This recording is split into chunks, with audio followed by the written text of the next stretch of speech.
time is ripe. The world is ready.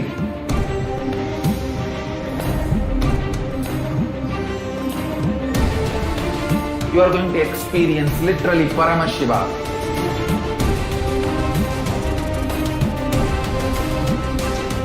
Most powerful, intangible but definitive, intense processes.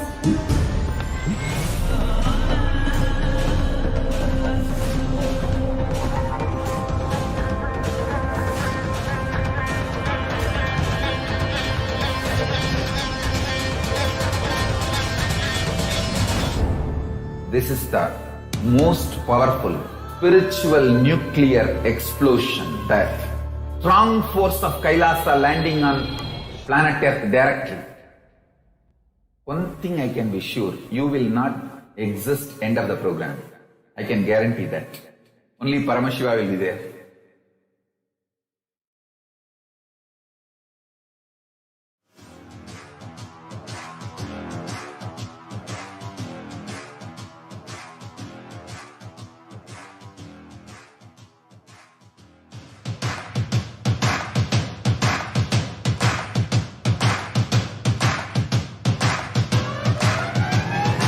I welcome all of you, the whole world, to come and celebrate, enjoy not only the Enlightenment ecosystem, the beauty of how it is getting revived. Be an insider for this great revival process. If you are an insider even for a startup company, you will understand not only the result of the company, even that being an insider is such a joy. Being an insider when it was happening is something extraordinary. So, I welcome all of you to come and be part of an insider of this revival of Kailasa, the Enlightenment ecosystem, sovereign order of Kailasa, Kailasa nation itself. I request and welcome, invite all of you to become e-Kailasian, get your free e-passport and make billions receive this free e-passport.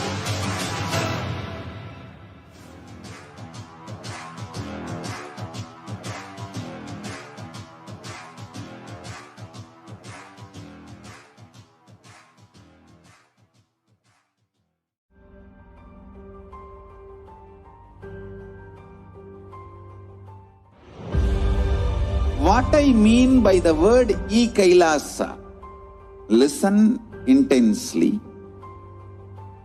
Enlightenment ecosystem, literally enlightenment itself, in your own home, wherever you are. If you cannot come to Kailasa, it's okay. Kailasa can come to you. Kailasa coming to you is e-Kailasa.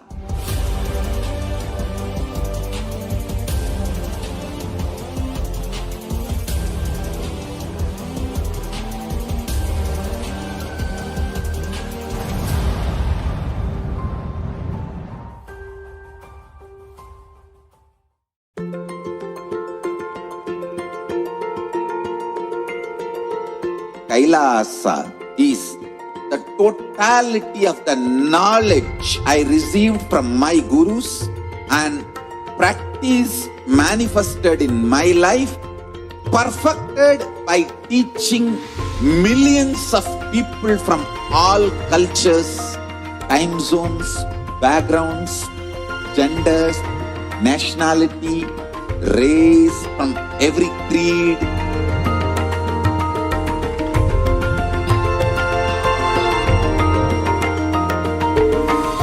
So this absolutely perfected knowledge available to you, served to you in your home without even you moving out of your couch, free of cost.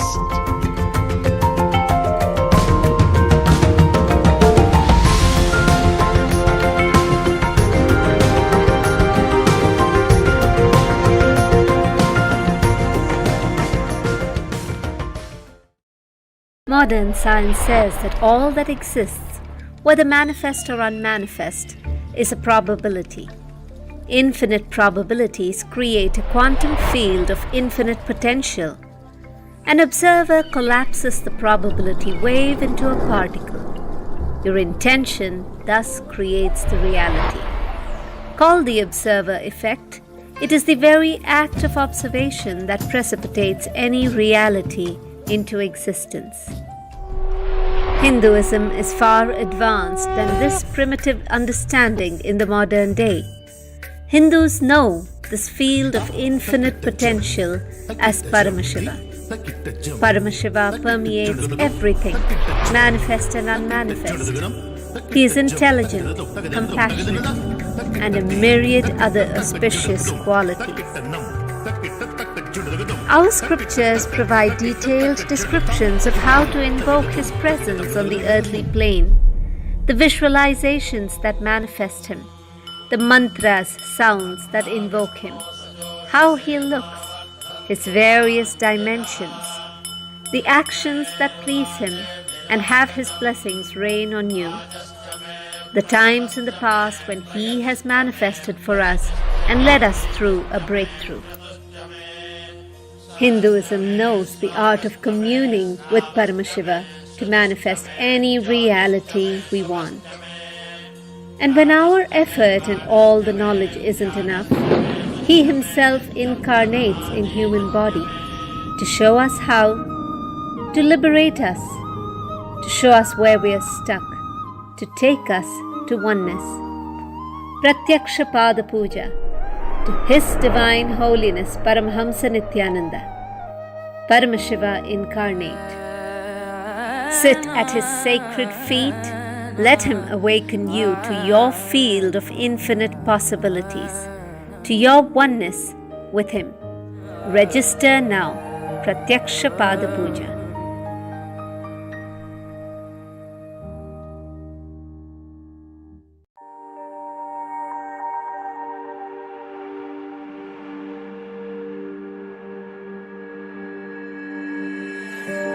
Kailasa is proper customized spiritual service helping you to identify your root patterns of suffering. We have perfected the science of helping every individual from every cultural, religious, nationality background.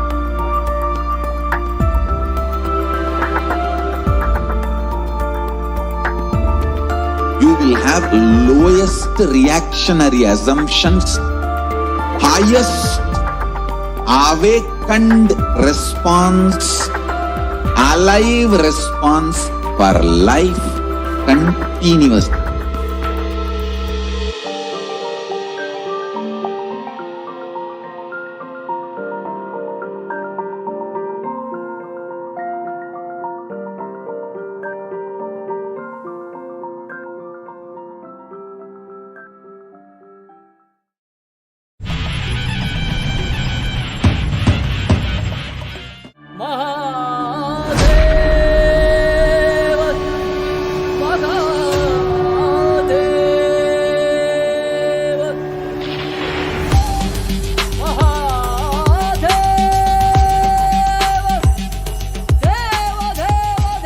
I'll start from the basics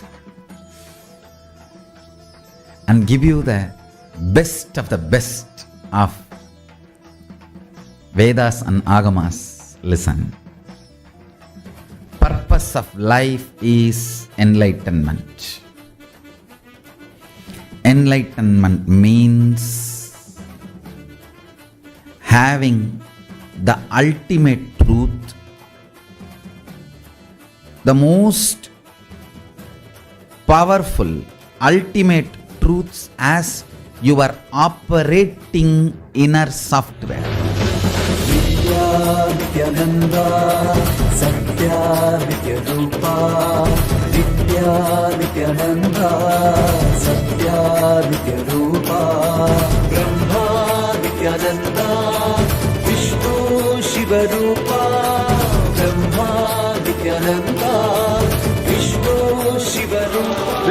bath really wakes you up. Not only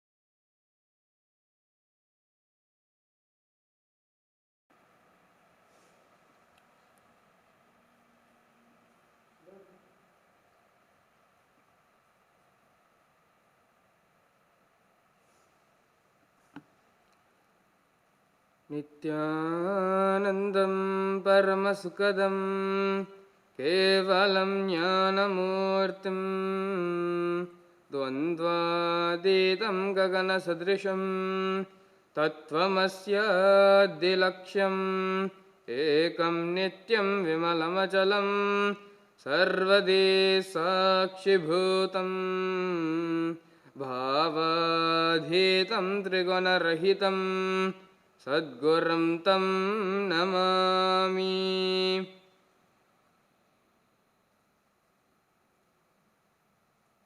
Nityananda, welcome each and every one of you joining with us, sitting with us, watching Nityananda TV, Kailasa's official TV channel.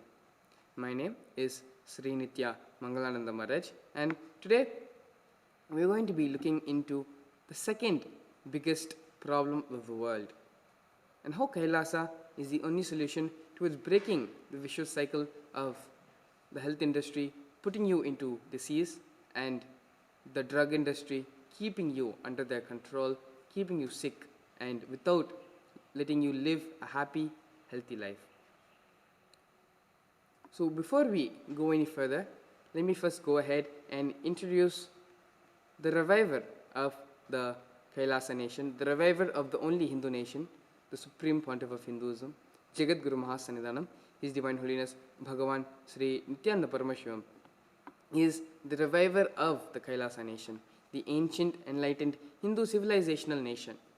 The Supreme Pontiff of Hinduism is an avatar as per Hinduism and is the Supreme Pontiff, Jagat Guru Mahasannidhanam, of Hinduism. The Supreme Pontiff of Hinduism has revived the science of power manifestation, yoga, and created temple-based universities for humanity. The sovereign order of Kailasa, led by the Supreme Pontiff of Hinduism and the Nithyananda order of monks, nuns, and Hindu diaspora, are working for global peace and to give a superconscious breakthrough to humanity. Nithyananda Hindu University, the world's largest Hindu university with extended campuses in 150 countries, is collecting, organizing, preserving, time capsuling, decoding, spreading, and reviving 20 million source books on Hinduism. The Supreme Pontiff of Hinduism is also the 293rd Guru Mahasannidhanam of Shyamala Pita Sarvanya Pitam, the ancient apex body of Hinduism, and the present emperor of the Suryavamshi Surangi Sambrajyam. The Supreme Pontiff of Hinduism has also survived the worst persecution of multiple assassination attempts on his person and on his character by anti-Hindu elements. Here we have news and updates from Kailasa, from the Kailasa ecosystem. Kailasa's Department of Religion and Worship is entering into day 9 of the Vijay Utsavam Brahmotsavam and day 4 of the Paramashivoratri Brahmotsavam, celebrating with daily Kalabhairava Homa and Chandi Homa happening in Adi Kailasa, Biddi. Last night, Kailasa's Department of Broadcasting facilitated the Venkateshwara Bhava Samadhi Darshan with the Nijavatara, Supreme Pontiff of Hinduism, Bhagavan Sri Nithyananda Paramashivam. Thousands of people from around the globe joined through two-way and through YouTube and other social media platforms as well for this global event. Yesterday was the 6th day of the second level of the 116th batch of Nityananda Nirahara Samyama levels 1, 2 and 3. For more information on the Nirahara Samyama, on getting to know how to go beyond food and all your food related patterns, you can visit www.befoodfree.org, or you can visit their Facebook page, facebook.com/Nityananda Niraharis. Kailasa's Nithyananda Hindu University enters into day 10 of the Paramashivoham Level 2 Season 23 program, crossing over 330 days of unbroken online services to people from across 100 countries. Today is also the fourth day of the Pachai Patni Vratam, where the Supreme Pontiff of Hinduism, along with devotees and disciples around the world, are following the Vratam in accordance to the tradition of the Samayapuram Mariamman. Upcoming events. Day after tomorrow, on the 11th March 2021, we are having the Mahaparamashivaratri celebrations here in Adi Kailasa as well as around the globe as well. For tuning in, you can join us on Facebook, YouTube, or on Nithyananda TV and be a part of the global Paramashivaratri events. On the 13th and 29th of March, we have the consecutive Paramashivam programs which are going to be taking place online. For links for more information about the Paramashivam program, you can visit gov.shrikailasa.org/Paramashivoham/register. Now, entering into today's topic of the segment leading towards the Nithyananda Satsang, today we're going to be looking into the world's current health situation. How society is being kept hooked to the grid by the conspired efforts of the food and the drug industry, and how Kailasa is breaking this cycle of being made sick by the food you consume and being kept sick by the people who are supposed to be actually ensuring your health. Number one, the world's climate crisis has major health implications according to the World Health Organization, with air pollution alone killing an estimated 7 million people annually. More than 25% of deaths from chronic respiratory disease, heart attack, lung cancer, and stroke are attributed to the same emissions responsible for global warming. According to the World Health Organization, about 1/3 of people across the world lack access to essential health products such as diagnostic tools, medicines, and vaccines. Limited access to these products fuel drug resistance and threaten people's lives and health. And so all these facts are not by any third-party person, not by any some random article on the internet. These are all facts given directly by the World Health Organization. HIV and other sexually transmitted infections, viral hepatitis, and other infectious diseases will kill an estimated 4 million people this year. Nearly 1/3 of today's global disease burden is attributed to a lack of food, unsafe food, and unhealthy diet. The World Health Organization said while food insecurity and hunger continue to be an issue, there is also a growing number of people who have diets that are high in fat and sugar and leading a rise in weight and diet-related diseases. So the facts which we went over here, you can see very much that food is not something which you can just go anywhere and say it's safe to consume. It's not something which you can take for granted that food is safe. Unfortunately, with the consumeristic mentality of the modern society, of modern humanity, this is an extremely big problem which we are facing, where the people are greed and fear is being played upon. For the sake of greed and for the sake of keeping food alive, mainly for the sake of greed, but injecting different chemicals for the sake of preserving the food longer, and for so many other different reasons. Not only that, directly the air, the food, the diseases caused by air pollution, the diseases which affect our lungs, our heart, all these things are are pretty much complementing each other and going towards destroying a person's health. And so we're going to be looking into how the food which you are intaking, the food which you consume, is actually poison in disguise. Today, our food consists of processed, refined, chemical-grown, hormone-injected rice, wheat, sugar, milk, refined oils, GMO crops, soy, corn, meat, and eggs. More than 2,500 chemical substances are intentionally added to food to modify the flavor, the color, stability, texture, and cost. In addition, an estimated 12,000 substances are used in such a way that they may unintentionally enter the food supply. These substances include components of food packaging materials, processing aids, pesticide residues, and drugs given to animals. Here are some chemicals that go in your food knowingly. So, by knowingly, what do we mean? These are things which are being publicly published, saying that these are chemicals which are going into the food which you are consuming on almost on a daily basis. So, if they are able to release these list of chemicals and say that these are the food chemicals which are going in their food, then imagine how many chemicals are actually putting into the food but not telling.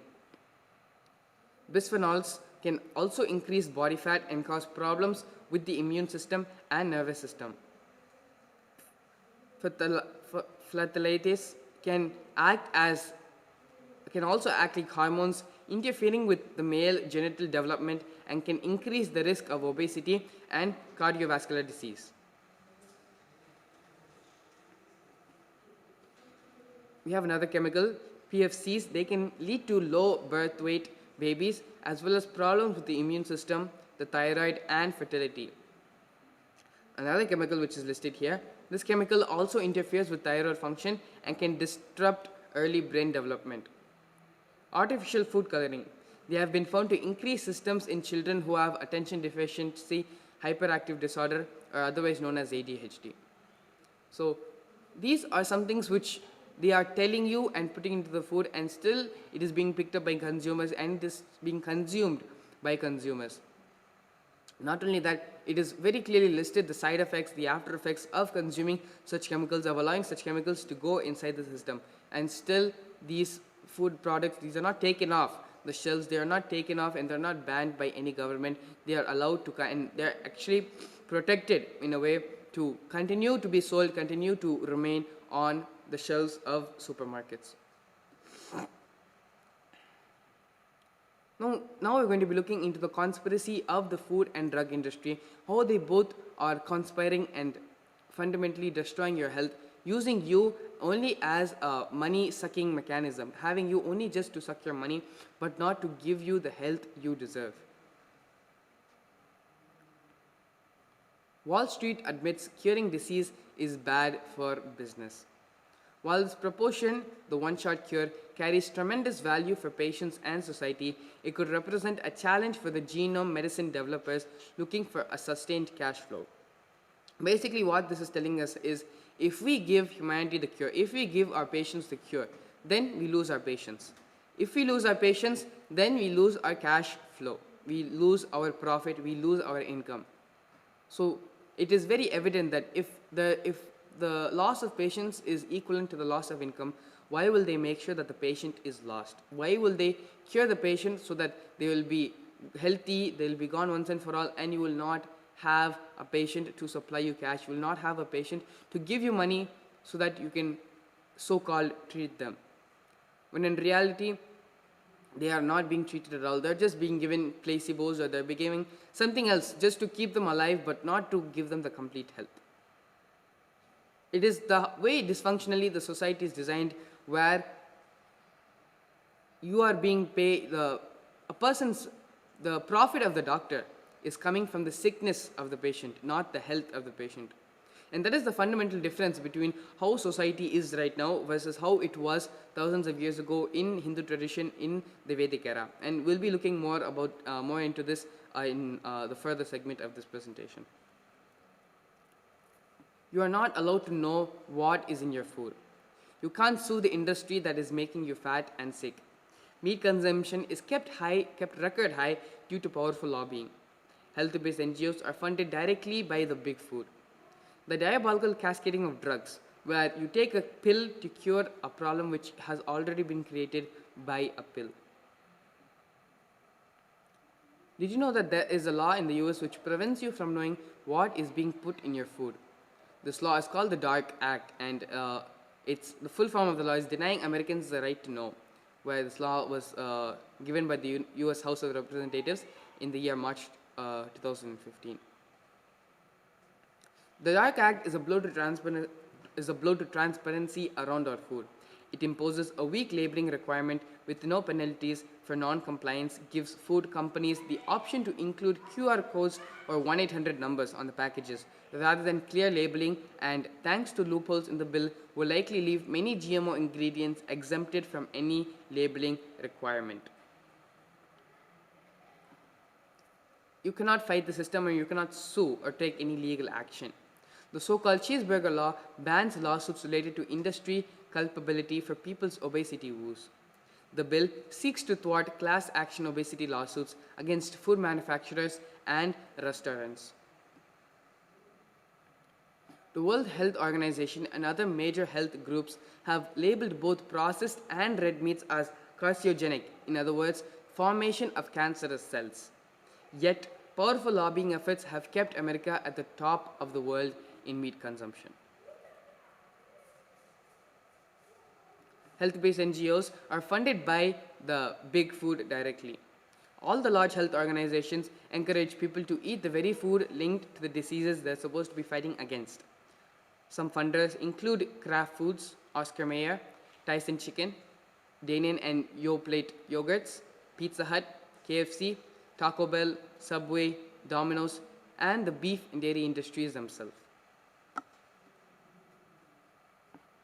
The ACS, American Chemical Society, AHA, American Heart Association, and ADA, Americans with Disabilities Act. All of them accept millions of dollars from pharmaceutical companies that are making billions of dollars from the diseases which health organizations are supposed to be trying to combat. Fundamentally, the modern society is undeniably dysfunctional. Media companies need the pharmaceutical company ads to survive. Pharmaceutical companies need you to be sick so that their product can sell.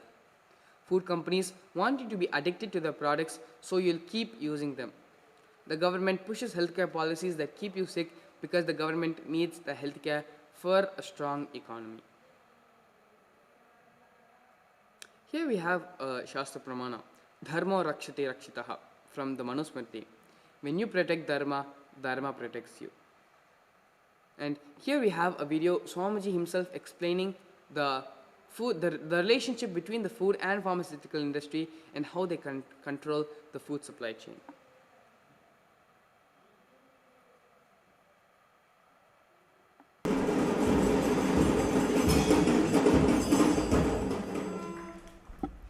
But unfortunately, we don't think even about 10 minutes a day about what we are eating.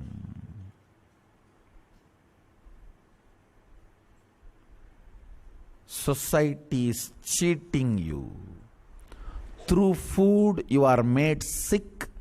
Once you are sick, you are slave to society because you have to yearn to get medicine to keep yourself alive. Then you are slave once for all to the social structure.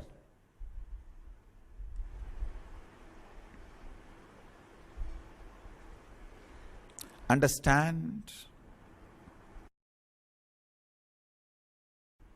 Those days when I grew up, till teenage, we were all able to have healthy, natural, organic food. Only 20s, it becomes our freedom to eat any junk you want. Nowadays, they put so much medicine into that food, it will taste very great, but poison, that's all.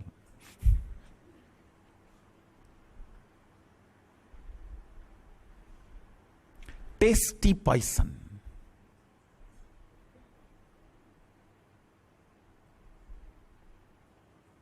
And I tell you, it's an international mafia. Understand? People who supply food for you are not interested in your health. They are interested in their wealth.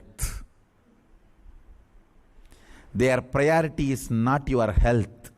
Their priority is their wealth.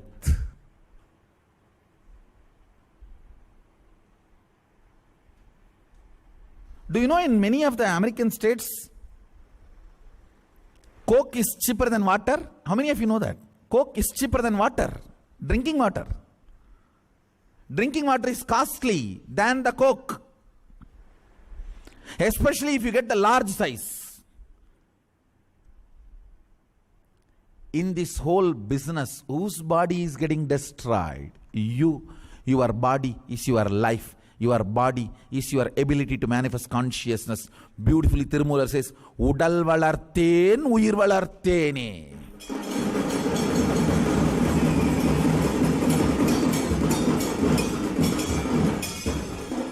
It is your ability to grow the body, your ability to grow consciousness. Denial of body is not going to lead you anywhere other than the graveyard.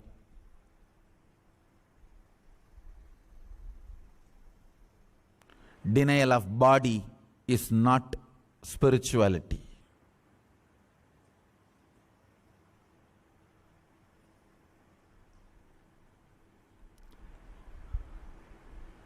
A new kind of bodies are getting produced by the alcohol, drugs, and non-vegetarian toxic plastic food.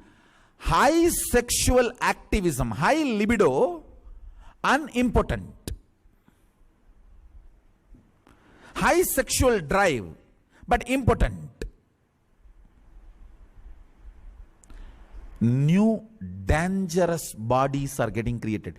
They are very dangerous for society's stability.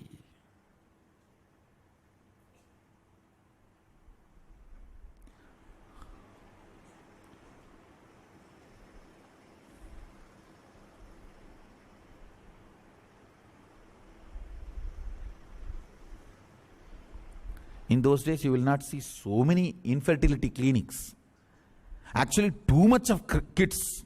Every house will have a dozen. You will not find infertility clinics. Now the whole problem is other way.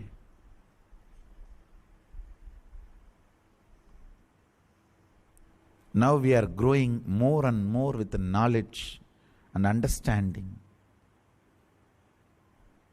how food is used to enslave you.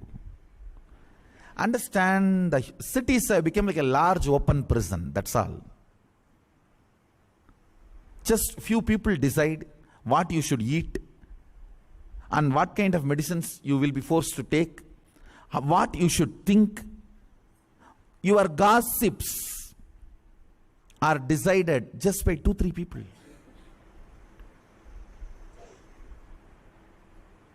Just by 2-3 people. They decide what you should gossip.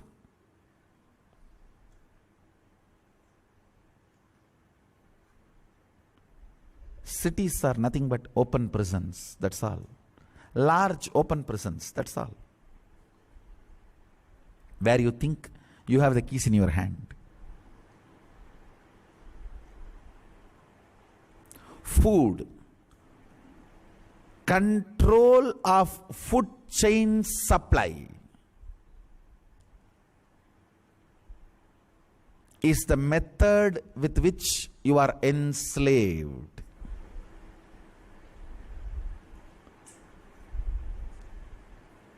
Kids who grow up tasting blood and non-veg are the victims of the conspiracy to lose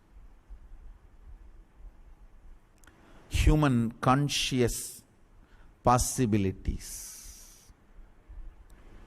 Understand? If you keep your body vegetarian at least one day, something can happen, your third eye can be awakened and you can manifest powers. Once you destroy it with non-veg food, sealed, especially now the modern day, that plastic food has become equivalently damaging to non-veg food. When I say plastic food, all food packed in plastic. I don't see any grandmother making murku and all those snacks in modern day? First of all, I don't see grandmothers. Where is murku and snacks?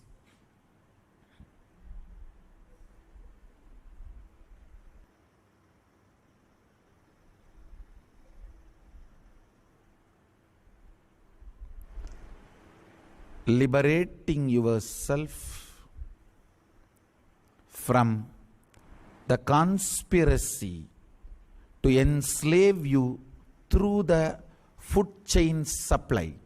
That declaration is what I call declaring yourself as Shaivite.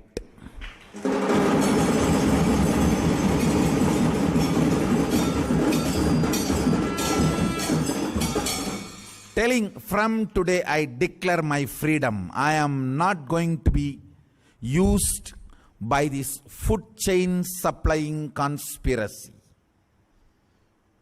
I am not going to be victimized by the international food chain supply mafia. I'll free myself. First step. That declaration is what is declaring yourself, I am a Shaivite.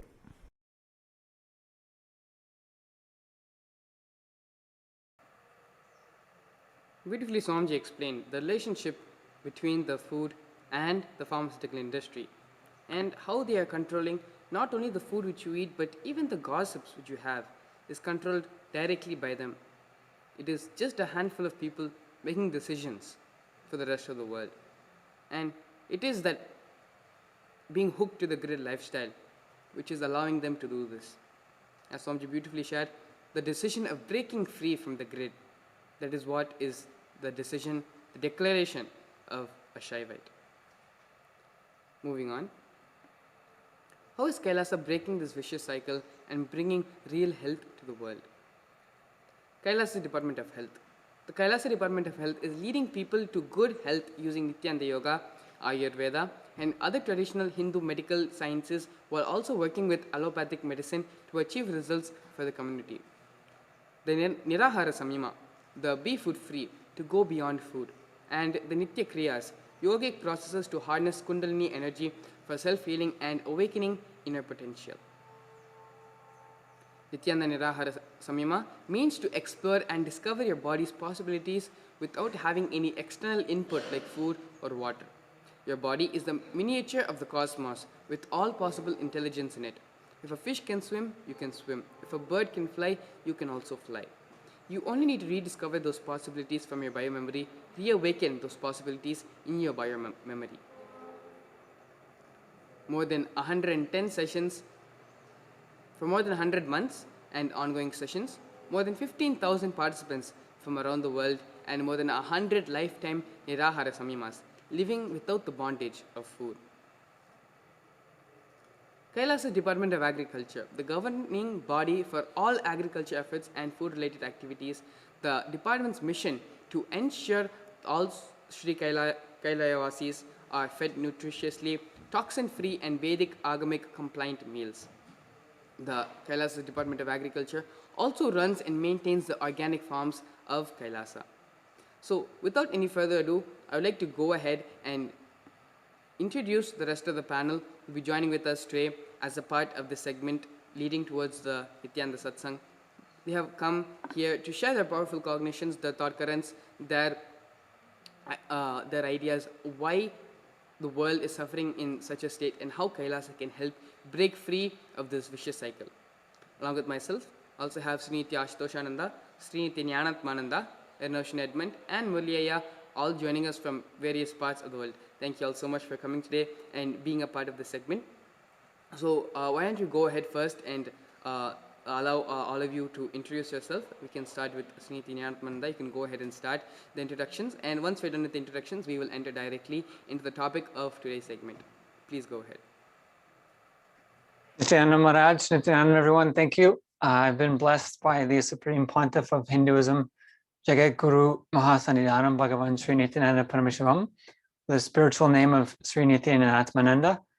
I was born and grew up in Canada, and worked for some time as a computer engineering technologist with General Electric software and automation software testing, and later on became a elementary school teacher, and have been working in the educational field since around 2002. And I've been was initiated into the Inner Awakening Experience and Life Solution in 2009 by Swamiji, and have been living full-time the spiritual path since 2011, and was initiated into the path of brahmacharya in 2015. And have spent most of the past few years sort of researching and reporting on issues facing modern Hinduism. So pleasure to be here. Thank you very much, Nithyanandam. Thank you so much, Sriniti Nithyananda, for joining us today. Ashtosha, you can go ahead next and give a very brief introduction about yourself. Please go ahead. Yes, thank you, Maharaj. My name is Srinitya Ashtoshananda. I was born in Montreal, Canada. I studied mechanical engineering, technology, and a little bit of business and finance, as well as holistic medicine, and had a little bit of experience in teaching English abroad before meeting Swamiji. 2014 was the year where the seeking went to the next level and led me to discover Swamiji. And I went to the Inner Awakening that Swamiji was conducting in Varanasi, India. And that was obviously a life-changing experience. After that, Swamiji initiated me and blessed me with the initiation into Karama Brahmacharya in 2014. And I've been with Swamiji and Sangha since then. So I'm very happy to be part of the panel tonight. Looking forward for today's discussion. Thank you for having me, Nithyanandam. Yes, thank you so much, Ashtoshananda, for coming today, being a part of this discussion. Ranoshan, you can go ahead next and give a brief introduction about yourself. Thank you, Maharaj. Nithyanandam, everyone. My name is Renoshan Edmund, and I'm from Canada. And I've been with Swamiji since around 2013. 2014, when Swamiji made the announcement for the Cambodia IA, was when the seeking really intensified. And apart from this, I also have a background in software engineering and a little bit of background also in medicine. Thank you for inviting me out to today's panel discussion. Nithyanandam. Yes, thank you so much, Renoshan, for coming today and being a part of today's discussion. Mulayya, please go ahead and introduce yourself for all our viewers. Thank you, Maharaj. Murali from Chennai, India here. I'm a teacher and a trainer by profile. I came to Swamiji to attend an Inner Awakening program in 2013. And I was actually asked to do this Nirahara Samyam as a part of this program by my brother to break the pattern from my diabetes back then. It was really enriching, which I didn't realize then, but I realized the power of that now. It has been a very pleasant, very fun experience with Swamiji in life along. A lot of miracles have happened, a lot of clicks have happened. If I'm talking today, that is a part of the miracle, I should say, because I never knew that I would be addressing a public forum like this. So thank you for this clarity, more than the confidence of the crowd. So thank you for that, for Swamiji. And thank you, Maharaj, for having me today here. Yes, Mulayya, thank you so much for coming today and being a part of this discussion. So I'm going to go ahead and allow Ranoshan. Why don't you go ahead first and share your initial take on this topic? How, number one, the health situation of the world is pretty bad at this moment, be it because of the climate, the air, the water. You pretty much name any aspect of human life at this moment. There are some or the other way it is contributing towards the degradation of human health. Not only that, the food which is being consumed by by a normal average person, they are not without unknowingly, unfortunately, they are consuming so many chemicals along with it, which is directly contributing towards so many heart diseases especially, and other diseases which they are facing in their life. And how the drug industry, as Wall Street likes to put it, withholds from giving the one-shot solution, because if they do that, they lose their patients. If they lose their patients, they lose their cash flow, they lose their income. So on multiple different levels, society is being attacked, society is facing a problem where they are not being given the full health, they are not allowed to live fully and healthily. And it's not just one or two things, it is a multitude of things which is preventing human beings from living a healthy life.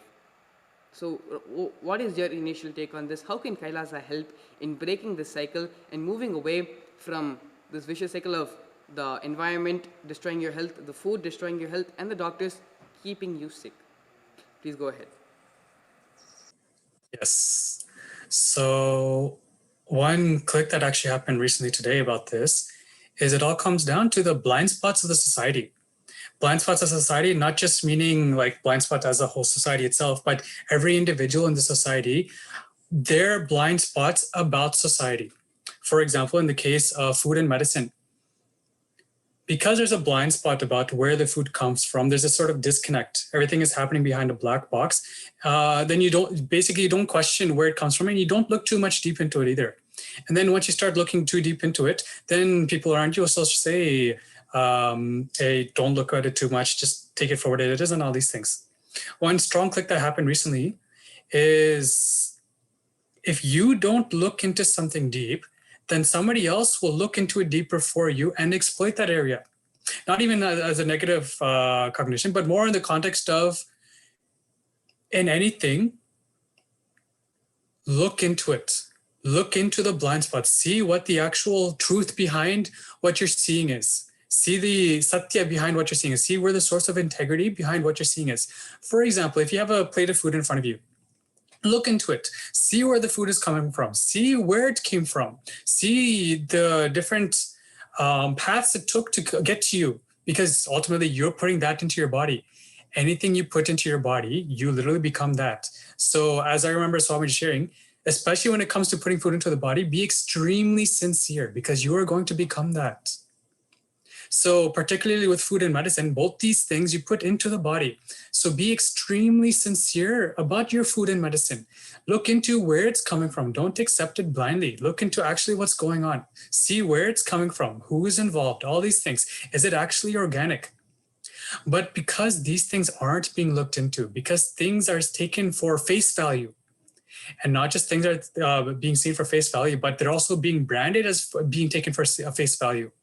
A lot of the marketing nowadays, it all comes down to sort of like flashing whatever's on the window. See, just how to say, all the marketing becomes face value, whether it's food, medicine, or even clothing, cars, everything is about the face value, not so much about what's actually going on inside. So what we can do about this is actually what Kailasa is already doing. Bringing the right cognition about food and medicine, bringing the awareness to what is actually happening in the food industry, what is actually happening in the environment, what is happening in the chain that's linking between you and the food, from the food to you, what is happening in every part, basically teaching you to look in, teaching you to analyze the blind spot, teaching you to be extremely sincere about what you're doing, why you're doing, and what it is that you're doing. So this is my initial take on the matter is two things. One is this whole situation that's happening is because the blind spot is not being attended to. As long as the blind spot is not being attended to, then different parties can go on using that blind spot for their advantage, whatever their advantage may be. But as soon as you look into the blind spot, as soon as more and more people are brought aware to the blind spot, then naturally the different parties will have to accommodate for that and shift the way they function to basically accommodate for whatever the mass market value is. So this is one. Second is Kailasa, how Kailasa addresses this. Kailasa is a whole ecosystem. One, it not only teaches you how to address your blind spot, but the whole ecosystem is based on agamas, based on the source science, based on already what's actually the best for you, best taste and best for your tongue and for your body when it comes to food. And when it comes to medicine, the medicine is completely perfect. The medicine can give you enlightenment itself. It's because it looks into the source. There's no blind spots in the food. There's no blind spots in the medicine. There's no blind spots in the context for food or medicine. Because there's no blind spots, the whole ecosystem is actually completely conducive to your superconscious breakthrough. So this is my initial take on the matter. Thank you. Yes, thank you so much, Renoshan, for sharing your insights, your powerful cognitions into today's subject. Thank you so much. Srinitya Ashtoshananda, you can go ahead next and share your initial take on today's topic. Please go ahead. Yes, thank you, Maharaj. I would also second what Renoshan just shared. Face value and blind spots. One thing which really comes into my awareness is the fitness industry and how the fitness industry is far away from being fit. And there's so much of, it's such a big delusion. How these bodies are portrayed and sold as face value, literally, and they make you believe that this is being fit. But when you actually look into it, which a lot of people don't, which is again the blind spot which Renoshan was referring to, which is the problem, you will see that there's so many things which, so many thought currents which are toxic in the way this industry function. Many of these people take drugs and performance enhancement drugs in order to manifest these types of bodies. And the meat, I mean, it's all about meat, right? It's about protein, and like you will die if you don't have your meat, and it's like it's really bad. There's cognitions being shared. It's very bad, and people. I think that today's world, people are too reactive, too impatient, and reactionary assumptions. You know, this way of responding and not having the taking the time to bring awareness to the matter, so they don't question much. They want the result and they do whatever, and because of that, this behavior is making the society worse, and sicker. So really, I feel that what Swamiji is doing through Kailasa is enriching people and awakening people to break free from food patterns first.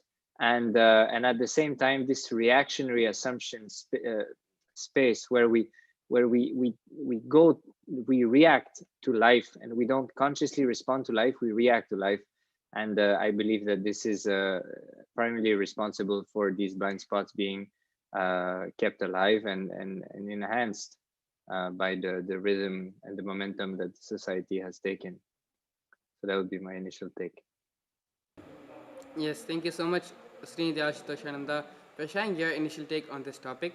Srinitya Nyanatmananda, you can go ahead next, and you can share your initial topic on this. You can share your initial take on this topic as well. Please go ahead. Nithyananda Maharaj, thank you. Yeah, it's quite a big topic. I guess one of the things that humans miss is, you know, whenever someone's body dies, they leave the body. Everyone's very clear that they're leaving the body. So we're very clear that all of us have to leave the body. So we're very clear that many souls exist without bodies. We're very clear about that fact. And so we're actually very clear that our time on earth is temporary. It's a short period of time, and it may be only a few minutes. So we're very clear about that, but we tend to miss the significance of that. So actually what we need to prepare for is the longer time period of being without a human body, and that we existed in some form before this. And what we need to prepare for is the unknown of the inevitable time when we have to leave the body. And so this is really what humans are missing and need. And so there's only one civilization that has been alive for more than 5,000 years. And there's only one civilization that gives this solution to everyone and has proven that that's what the focus is. And so this is the ancient civilization of Kailasa. And And so even specifically with food, if you're a soul that exists even without the body, then you don't get to eat food and physical food. And the thing is, if we look at energy sources like Sri Ashutosh was mentioning also, and Rainoshan also, if we look at energy sources, when the soul is inside the body is alive. And if that fact changes, the body cannot exist. So the greatest source of energy is your soul being inside the body. And so this whole thing gets missed. Like Swamiji was saying in the video, that there's a lot of bodies being created with high sex drive but are impotent. And that's exactly what I understood Sri Ashutosh was alluding to with the fitness industry and the muscle building industry. They're huge bodies, but extremely agitated. I mean, that's what they're known for, right? Is violent outbursts, and actually being impotent, which creates a lot of instability. But I guess just the main sort of thing is that the main and only source of life energy for the human body comes from our soul being in this body. And when that Atma leaves the body, there's no chance for the body to survive. So that's the main source of energy. So that's where we look at for what is my solution beyond this body and why I came to this body. And for the souls that exist without human bodies, there's a source of energy that's much different than the addiction of food. One of the important points is, okay, how do I access that energy? And that's what Hinduism is. That's what Sanatana Hindu Dharma is. Specifically with the practices going on now with Patanivratam, so you can experience liberation beyond food. And actually, what is puja? Actually, what is puja and how do I get energy? And what is Kundalini energy and is there some scientific method for me to have energy besides overloading my digestive system with solid foods? Puja is a science of using that cosmic energy and those beings that live stably without bodies, having them bless you as your need to live as a soul in the body. Because if you're a soul that exists beyond the body, what you need to do while you're in the body is live as a soul that's liberated from the body. So puja is that science of awakening the conscious energy and using the blessings from those beings. We have a lot of friends in physical bodies who want good things for us, but there's a lot of souls who've left the body and are living blissfully in that way that also want good things for us. So puja is a science of using superconscious energy and getting the benefits and blessings from those great souls that live without bodies. So this is a unique contribution from Sanatana Hindu Dharma, that the purpose of you having a body is to express and manifest superconscious energy and the great souls and beings and energy that exists beyond human bodies. So we're all very clear that this is the need for our life and that this is the inevitable thing we have to face when we leave the body.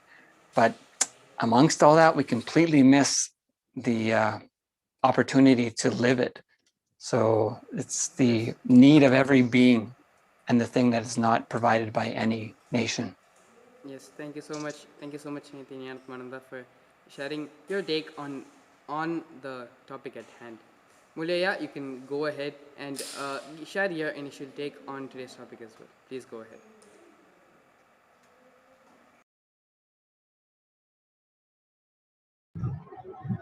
Thank you, Maharaj.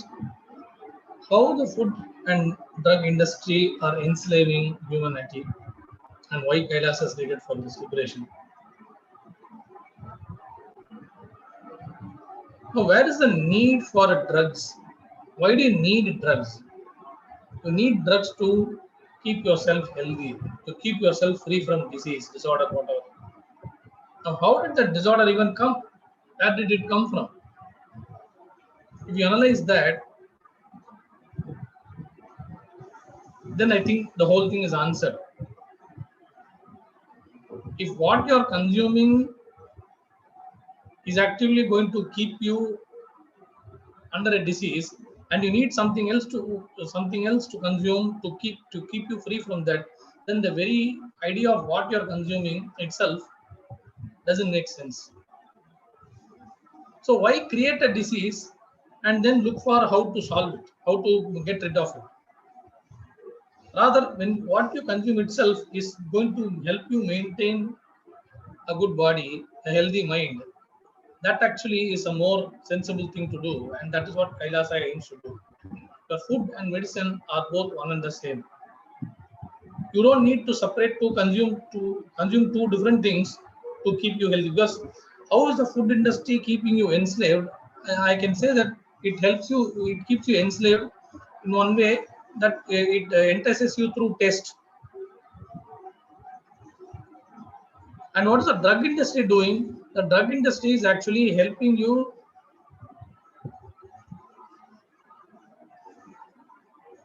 obliterate the symptoms that are happening through consuming whatever you feel is very tasty. So they both go hand in hand. What is given to you as what preserved food or fast food and all that is actually creating some problem in your system, and the drug industry comes in, he chips in and says that I'm giving you a solution for that.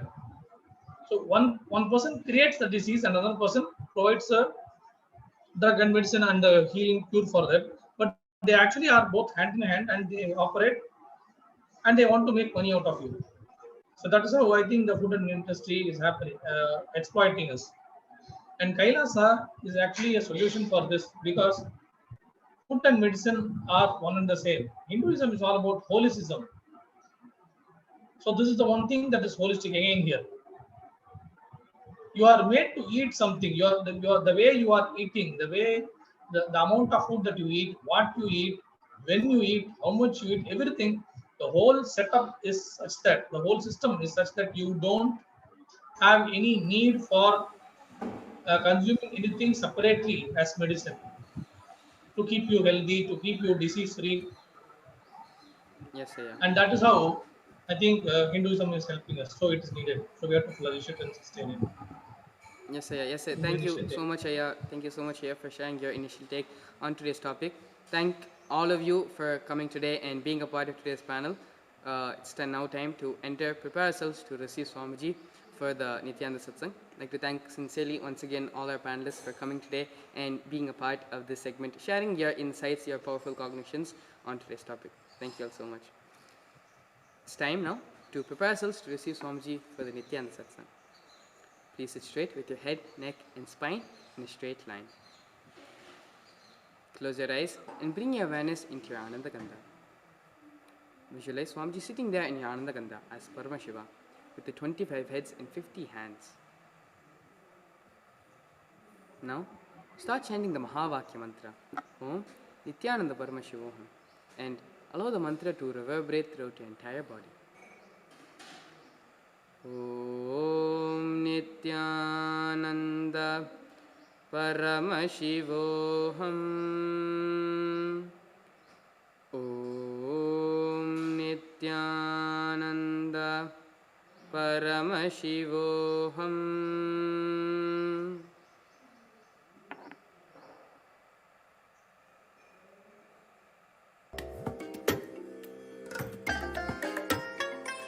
I bless you all. Let you all open all your three eyes and manifest the powers of Mahasadashiva. Om Nithyananda Paramashivoham. Om Nithyananda Paramashivoham. Om Nithyananda Paramashivoham. Om Nithyananda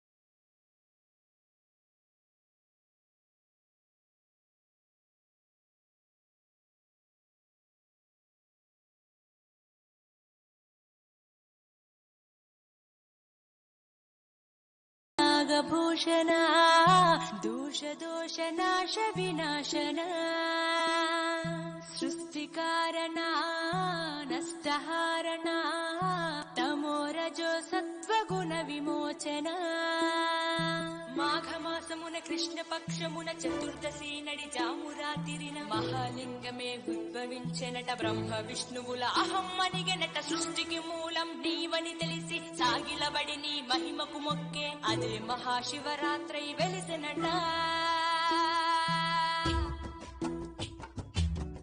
అరే ఓ రంగమా విభూది లింగమా పక్కన పార్వతమ్మ తలపై గంగమ్మ అరే ఓ జంగమా మెడలో సర్పమా బూడిద దేహమా సిగలో సందమమా సృష్టిని సృష్టించగా తొలిగా పుట్టావట మాఘమాసమున మళ్ళీ పుట్టావట బ్రహ్మ విష్ణువుల తగువును తీర్చావట మహాశివరాత్రిగా మహిలో నిలిచావట అరే ఓ రంగమా విభూది లింగమా పక్కన పార్వతమ్మ తలపై గంగమ్మ అరే ఓ జంగమా మెడలో సర్పమా బూడిద దేహమా సిగలో సందమమా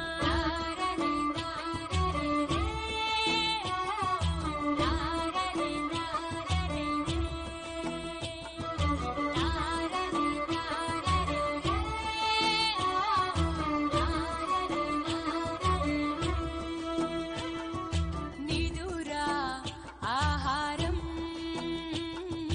అన్నీ మానేస్తా ఉండి ఉపవాసం చేస్తాం జాగారం జ్ఞానం నీ నేత్రం నీతే నీ సూత్రం మూడో నీ నేత్రం తెరిస్తే చెడు భస్మం జగమే నీ రూపం తారని తారని రే తారని తారని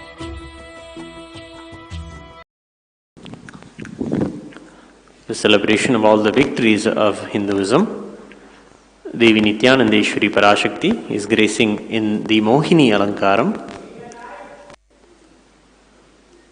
Swamiji, his deity, is gracing in the Alankara as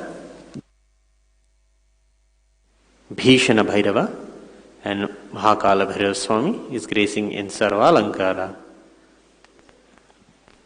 Let us now receive their grace and blessings, and we will offer our worship at their divine lotus feet.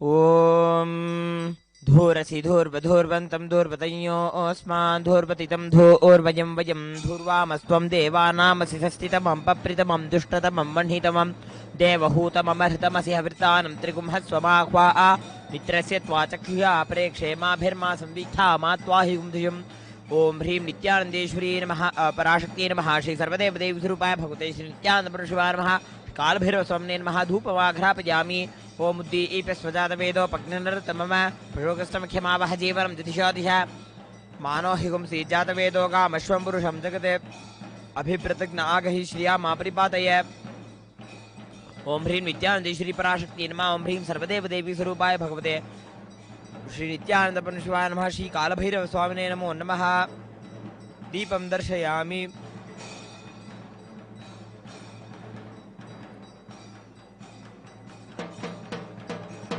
ओम अम्बे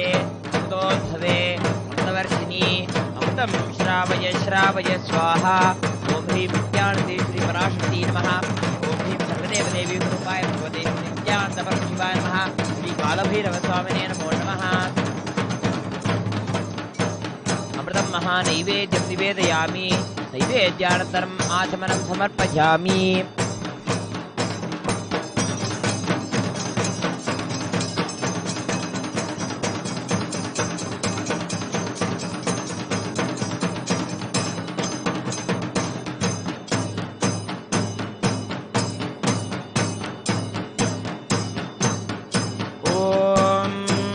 सर्वस्याप्त्यै सर्वस्य जित्यै सर्वमेव तेनाप्नोति सर्वं जयति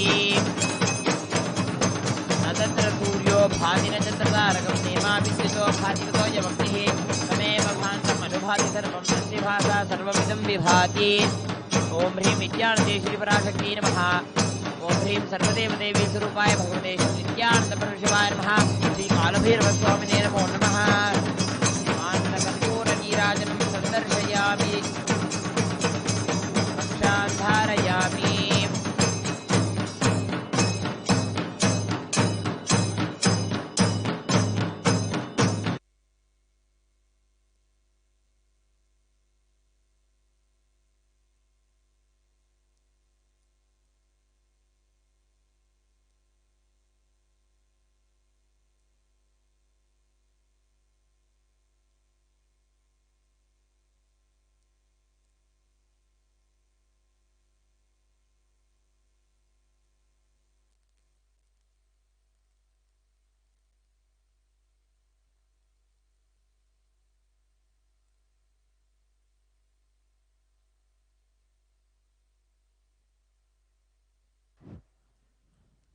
Today is the day 4 of the Paramashivaratri Brahmotsavam. Nithyanandeshwara Paramashiva is gracing us in Sarvalankara on the Nandi Vahana. Let us now receive his grace and blessings and offer our puja to him. दक्षालम्बितवामनिद्रितपदं कृष्णं मृगं चाभयं टङ्कं चादधतं वरं च कटके बिभ्राणया वामके वामालम्बितनिद्रितान्यपदया देव्यायुतं मध्यतः स्कन्देनाब्जकरद्वयेन सहितं सोमागुहेशं भजे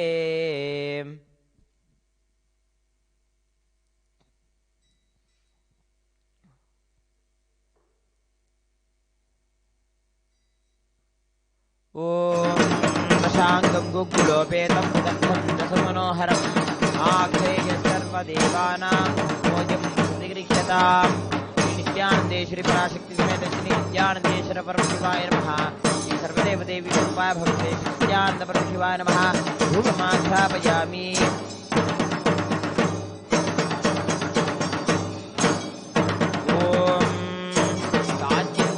संयुक्तं वह्निना योजितं मया ध्यानमङ्गलं दीपं त्रैलोक्यतिविरापहं श्रीनित्यानन्देश्वरि पराशक्ति समेत श्रीनित्यानन्देश्वर परमशिवाय नमः श्री सर्वदेवदेवी स्वरूपाय भगवते श्रीनित्यानन्द परमशिवाय नमः दीपं दर्शयामि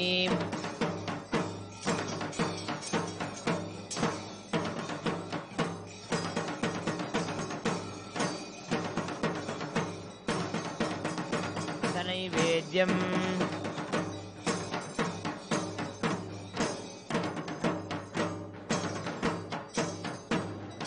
ॐ अमृते अमृतोद्भवे अमृतवर्षिणीम् अमृतं श्रावय श्रावय स्वाहा श्रीं नित्यानन्देश्वरि पराशक्ति समेत श्री नित्यानन्देश्वर परमशिवाय नमः अमृतं महानैवेद्यं निवेदयामि नैवेद्यानन्तरमाचमनं समर्पयामि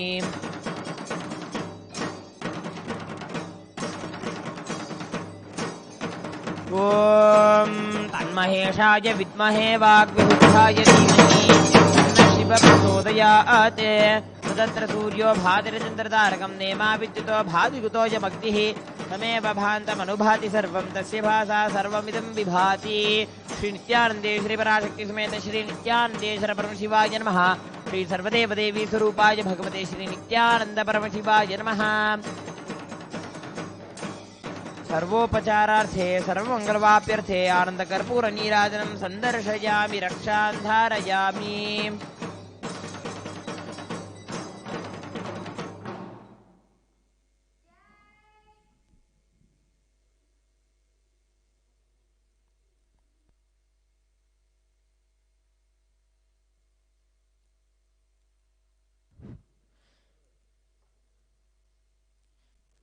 श्यामां द्विनेत्रां द्विभुजां त्रिभंगीं सव्यापसव्यस्थितकुञ्जिताङ्घ्रिं सव्योत्पलां वा कटकान्वितां वा लम्बान्यहस्तां परमेश्वरीं स्यात्। ॐ धूरसि धूर्वधूर्वन्तं धूर्वतयो अस्मान् धूर्वतितं धूर्वयं वयं धूर्वामः। ओम ह्रीं नित्यानंदेश्वरी पराशक्ति नमः। धूपमाघ्रापयामि।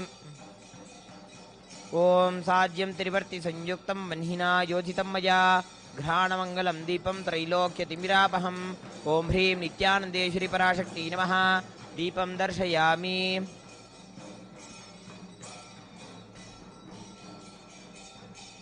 अथ नैवेद्यम्। ओम अमृते अमृतोद्भवे अमृतवर्षिणी अमृतं श्रावय श्रावय स्वाहा। ओम ह्रीं नित्यानंदेश्वरी पराशक्ति नमः। अमृतं महानैवेद्यं निवेदयामि। नैवेद्यानन्तरम् आचमनं समर्पयामि।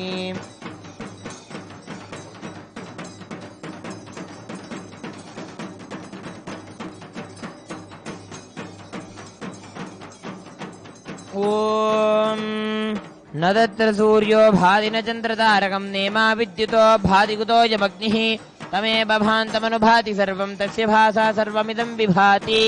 सर्वमङ्गलमाङ्गल्ये शिवे सर्वार्थसाधिके शरण्ये त्र्यम्बिके गौरि नारायणि नमोऽस्तुते। कर्पूरगौरं करुणावतारं संसारसारं भुजगेन्द्रहारं सदा वसन्तं हृदयारविन्दे भवं भवानी सहितं नमामि।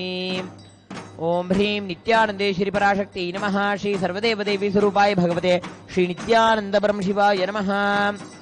आनंद कर्पूर नीराजनं संदर्शयामि रक्षां धारयामि।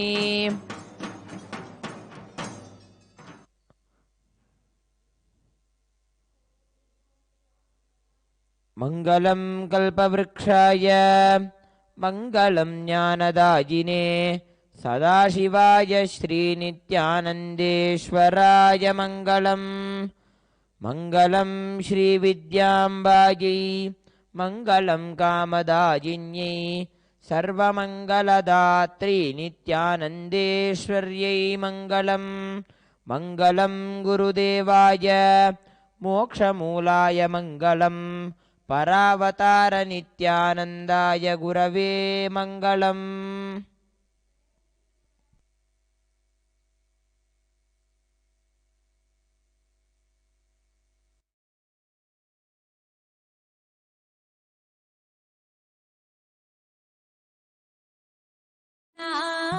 नष्टहारणा तमोरजो सत्त्वगुण विमोचना माघमासमुन कृष्णपक्षमुन चतुर्दशी नडि जामुरातिरिन महालिंगमे उद्भविంచెనట బ్రహ్మ విష్ణువుల అహం అనిగెనట సృష్టికి మూలం నీవని తెలిసి సాగిలబడి నీ మహిమకు మొక్కే అదే Mahashivratri వెలిసెనట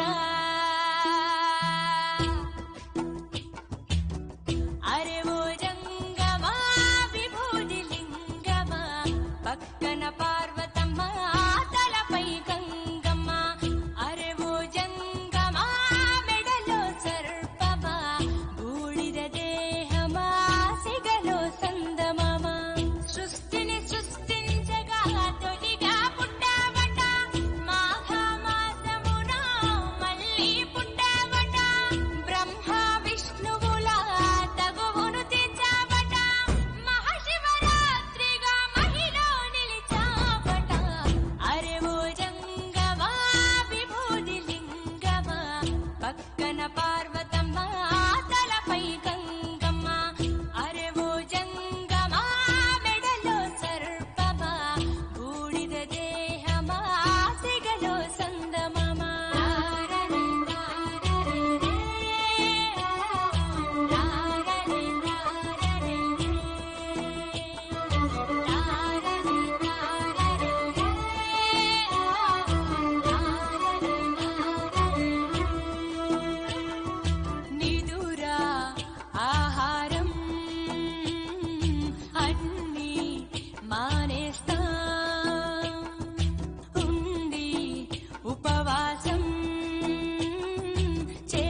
with the divine with your eyes closed is meditation.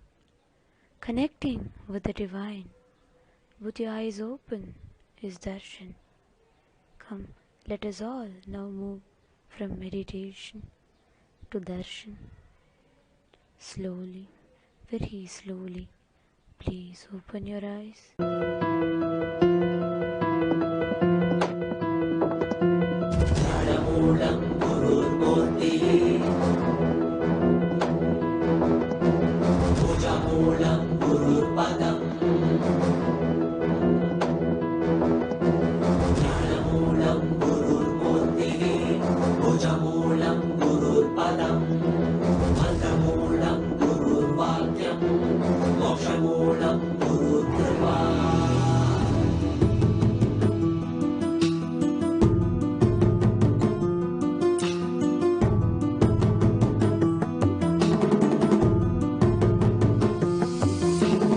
உலகை காத்தருளவே கையிலையில் தரும் நித்யனின் தரிசனம் தன்னை தானறியவே இவை அசைவிடில் தீட்சை தரும் தரிசனம் மறைப்பொருளாயிருந்து திரை விலகி திருவடி தொழும் தரிசனம் வீரை சூடிய சடை நாதனின் திருவுரு தரிசனமே மறைப்பொருளாயிருந்து திரை விலகி திருவடி தொழும் தரிசனம் வீரை சூடிய சடை நாதனின் திருவுரு தரிசனமே அருள் வேண்டி வேண்டி திரளான கூட்டமுவை தேடி வரும் அல்லவா மறை நான்கின் பொருள் உணர்த்த நாளும் கண்டருள கையிலை உதித்ததல்லவா பொருளெல்லாம் தேடி உலகெல்லாம் ஓடி உடையனுள் உணர்ந்ததல்லவா பொருளெல்லாம் தேடி உலகெல்லாம் ஓடி உடையனுள்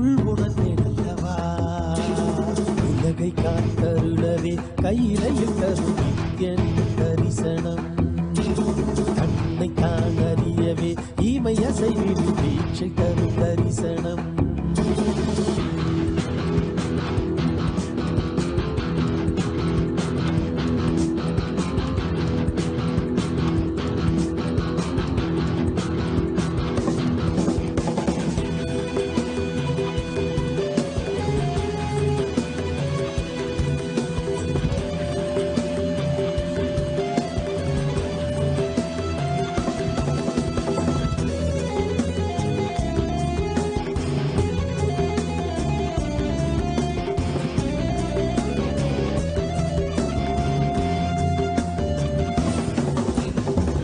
கடலும் கரைகளும் உன் திரு கைகள் தந்ததே இரவும் பகலுமே உன் திரு கண்ணில் அசையுதே நாங்கள் என்ன கோள்கள் என்ன உம்மை பற்றிட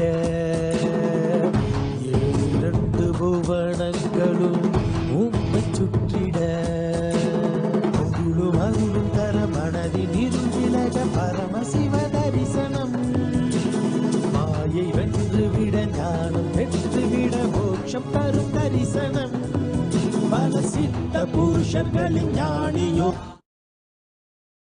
ॐ नित्यानन्देश्वर परमशिवसमारम्भाम् नित्यानन्देश्वरि पराशक्तिमध्यमाम् अस्मदाचार्यपर्यन्ताम् वन्दे गुरुपरम्पराम्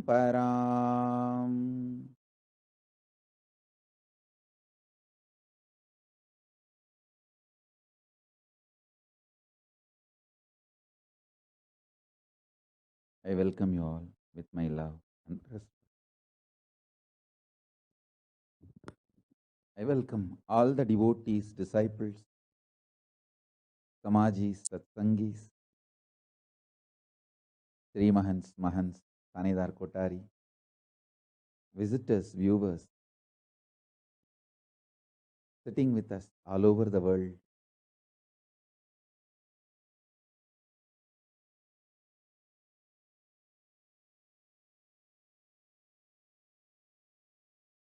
I welcome all the ministers, ambassadors, diplomats, e-diplomats, citizens and consulate generals and supporters of Kailasa. I welcome all of you with my love and blessings.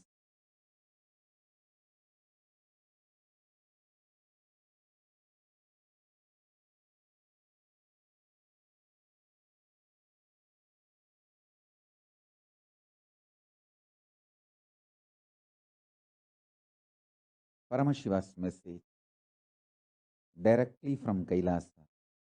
Listen.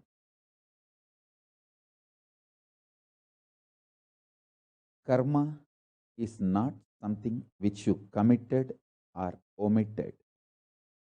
It is not the dosha which comes due to something which you committed or omitted.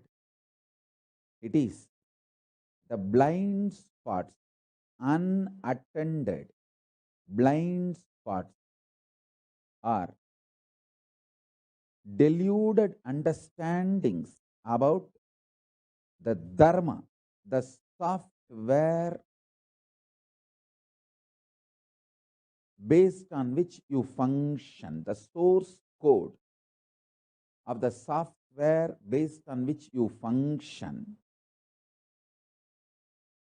Blind spots about that software, delusions about that software's result is karma.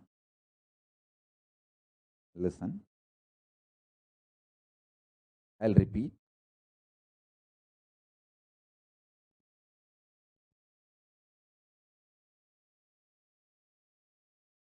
People plan and work for poverty, but blame poverty on karma. Hey, listen. When you postpone what you need to do for money, you are doing what is needed for poverty. Understand? When you are postponing what needs to be done for wealth, you are preponing what is need to be done for poverty. When you don't want to be exposing your blind spots to yourself, when you want to be in delusion, when you are postponing what you need to do for wealth, you are preponing and doing what is needed for poverty. Learn to open your eyes to the software based on which you are functioning.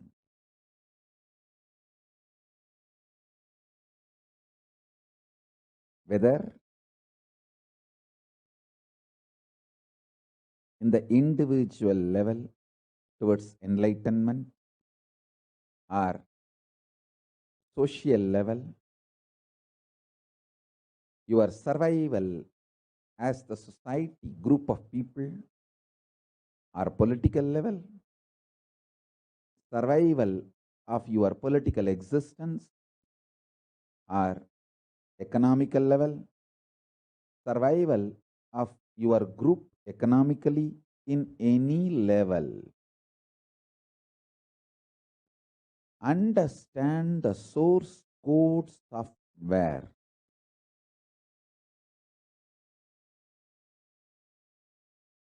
I understood the source code software of myself, my body, how the various organs of my body is coordinated, how they are all inspired, excited, what inspires them, what makes them active, alive, energetic, I have understood that source code. Because of that, even poison could not kill me. When anti-Hindu gang tried to poison me, it only disturbed my health, but it could not kill me. Before that, I woke up and did all the detoxing needed to be done. Now I am not only back with health, I have done anti-aging, the Kayakalpa process.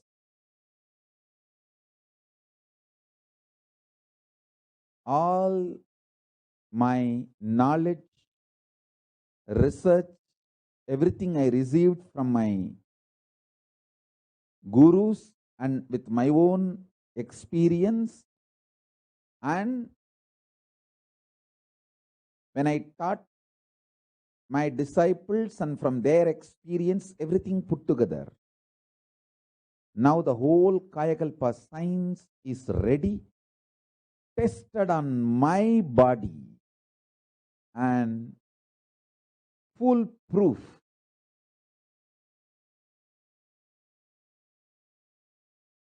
Listen.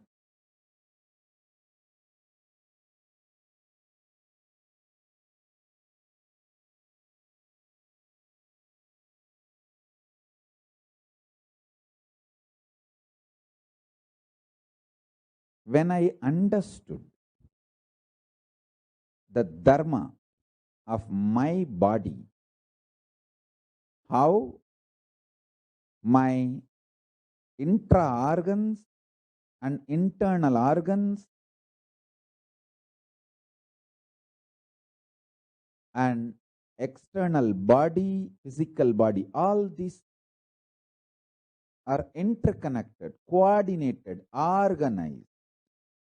How all my 5 structures relate with each other. The physical structure, breathing structure, mental structure, cognition structure, conscious structure, how all these 5 structures of me relate with each other. How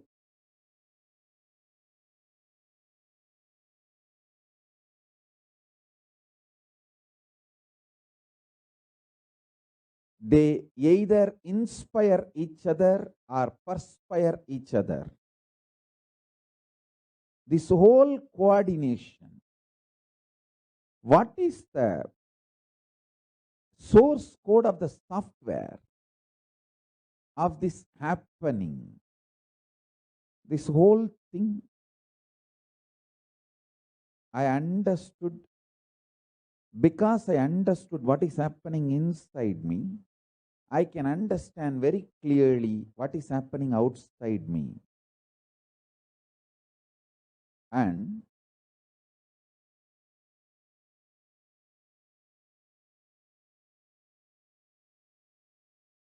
I tell you,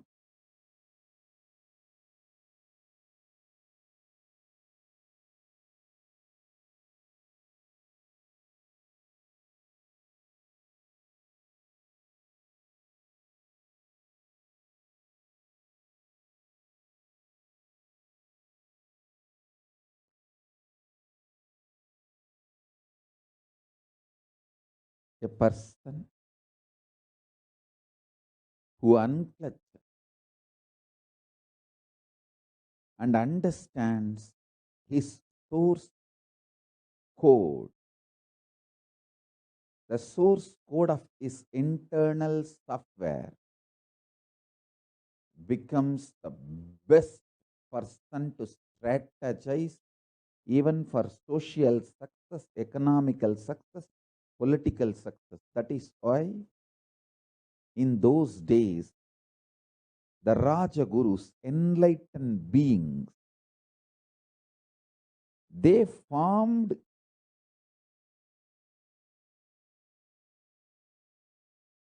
the foundation of the Hindu think tank on which the Hindu civilization stood.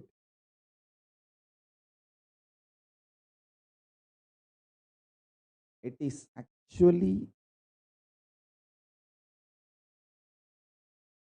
the enlightened beings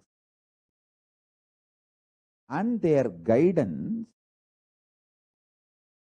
started reducing. When that started reducing, the Hindu civilization collapsed, not otherwise.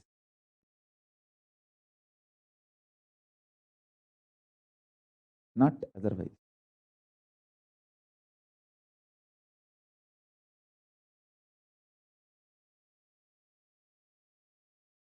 Fundamental education need to be given for a child is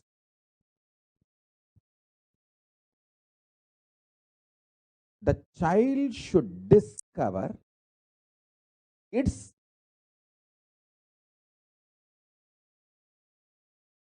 dharma, the source code of its software. See, what is the fundamental principles based on which the child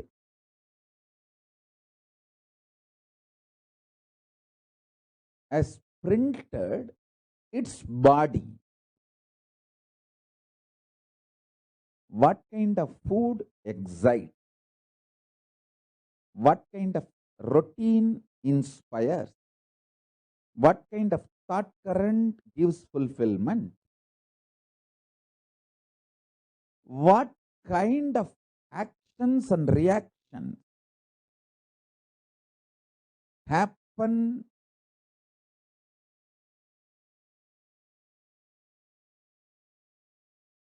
in your internal organs? A child should be given this education. I tell you, the greatest gift I received from my gurus is this education. Once I understood the first principle of me, I just know everything. I become Sarvanya. I can know anything. Understand? I am not talking out of arrogance. I am telling you the truth as it is. I can know anything. If there is a crisis in social level or national level or international level, I can look into it and understand the whole plan, how it is going to manifest. Sometimes I'll tell few things and sometimes I won't tell. But if you see the strategies I do for my life and for my Sangha, you can understand I know the crisis which is going to come and how it will open up and what will be the impact of that crisis on national level, international level, everything. If you just know how I act and react, see, especially if you are my devotee for last 10 years, if you are associated with the Sangha at least last 5-6 years, just sit and think through how, what all the kind of decisions I took about myself or about the Kailasa, Sangha, every level. Don't bother about what I conveyed to people or did not convey to people. Many times I won't convey completely because people are not ready to listen. People are not ready to listen, not interested in real solutions. And not only they are deluded, they get angry if their deluded feedback is not taken and considered for my decision making. I have seen fools, in the name of feedback, they try to push their decision on my head. Not only they don't get out of their delusion, they want to sink along with sinking the whole ship.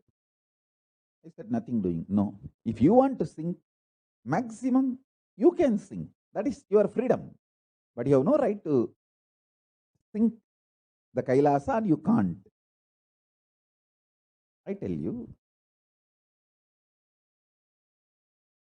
Krishna says beautifully, if you understand me, you will understand you, and you will understand the whole universe.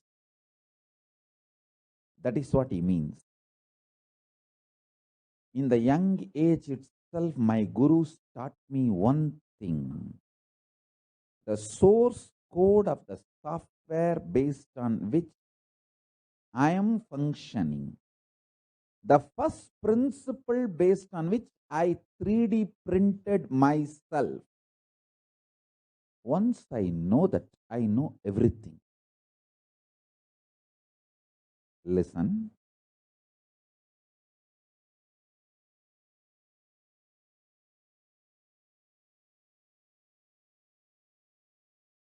If I can produce 10,000 kids like me, consciously, surely I am not going to give physically birth to any kid. I am not talking that. I am talking about consciously reproducing the Guru Parampara. Reproducing the same super consciousness. And 10,000 kids, I know this science can't be destroyed on planet Earth. Planet Earth needs this science. This science is the supreme Raja Vidya and Raja Guhya, royal secret and royal sacred science.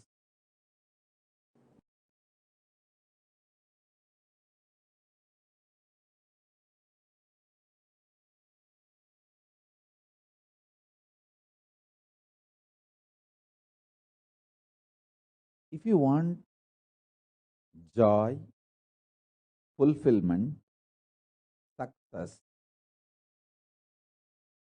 knowledge, powers, turn towards your consciousness, because that is where all these are generated.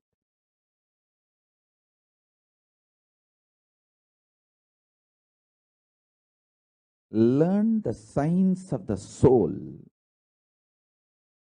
The source code of the software based on which you are functioning, you are operating, you are giving commands, you are generating commands.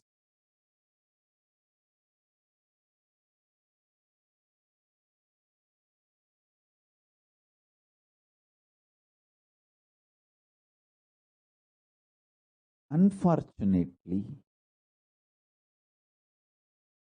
Hindus thought by becoming engineer, making a home and a happy family, you achieved the purpose of your life. No. That can be very good, stable base, foundation, but not the ultimate.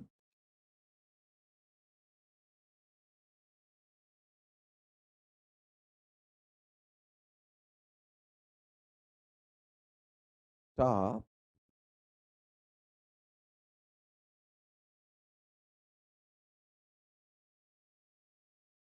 deluding yourself or stop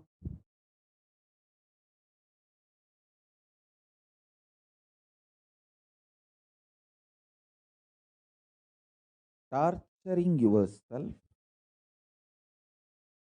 by constantly generating the commands which brings life negativity. But when the results come, crying victim, playing victim card. You can't prosecute life. Understand? People try to tell me constantly, God is unjust. Hey, you can't prosecute God. If you think God is unjust, you are fool. You are trying to verbalize your delusion.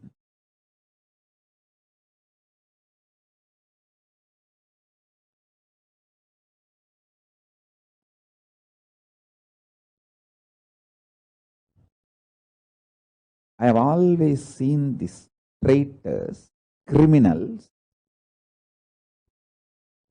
They use this word, oh, my feedback is not taken. Hey,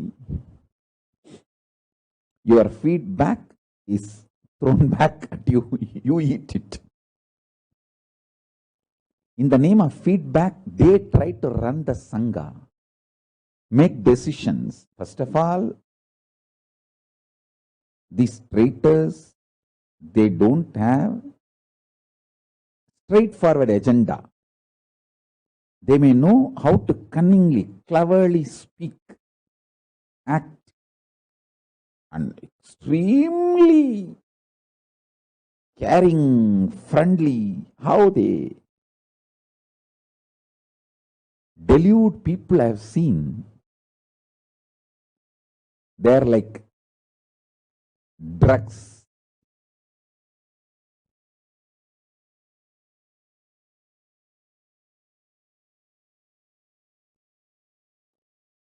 Drugs may give you the feeling of exalted moods, but it will destroy your consciousness once and for all, irreparably.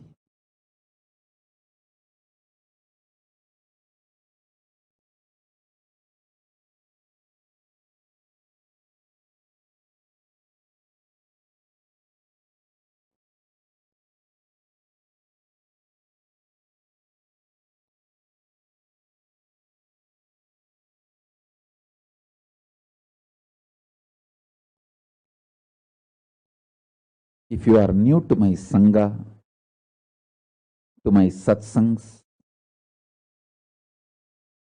I sincerely request and highly recommend you watch some of my satsangs on unclutching and start practicing unclutching, because when you unclutch, you will know the source code of the software based on which you generate commands in your life. You act in your life. The way you cognize information, the way you respond to life, the way you define what is right and what is bad, what is good, what is bad, what is right, what is wrong, the way you define your purpose, your goal, everything will become clear.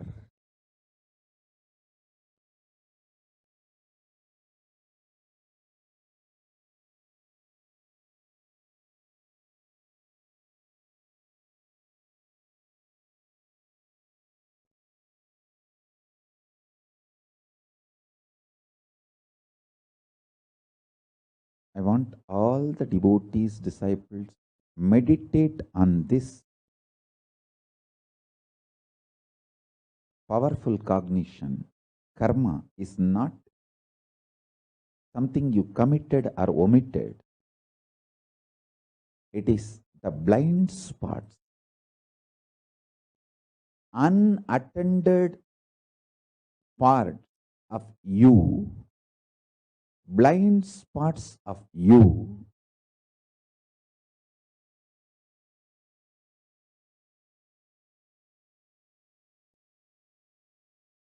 the conscious blueprint you carry about you, inside you, the unattended parts of that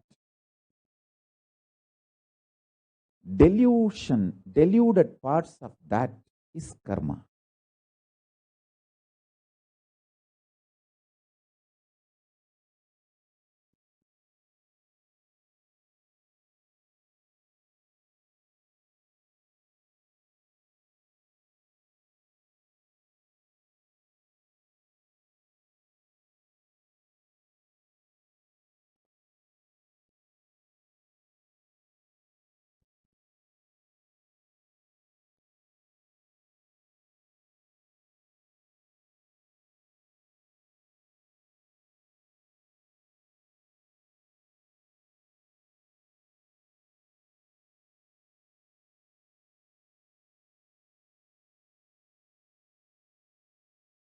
Continuously you generate commands to eat this, that,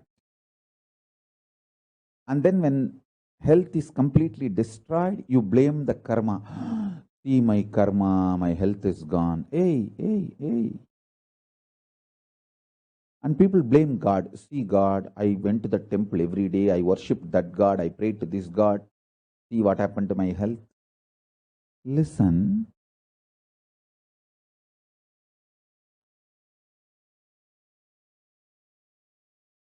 Multiple times God appeared in your screen and told you to do Pachapatni Vratam, fasting, Langanam Paramaushadam. If you don't internalize all these great truths and generate commands, go on, postpone, then who is responsible? Who is responsible? I tell you,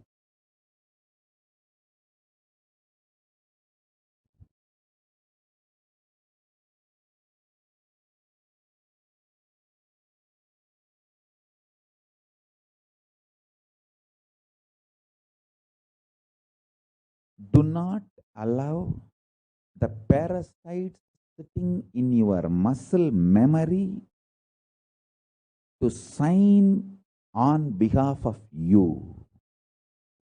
When they generate commands on behalf of you, they strengthen their existence, not you. This is exactly the traitors have done in my Sangha.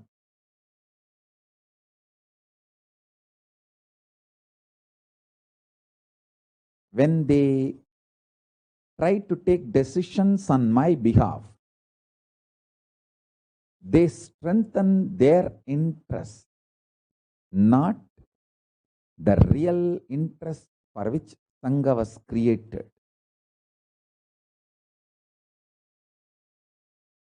See,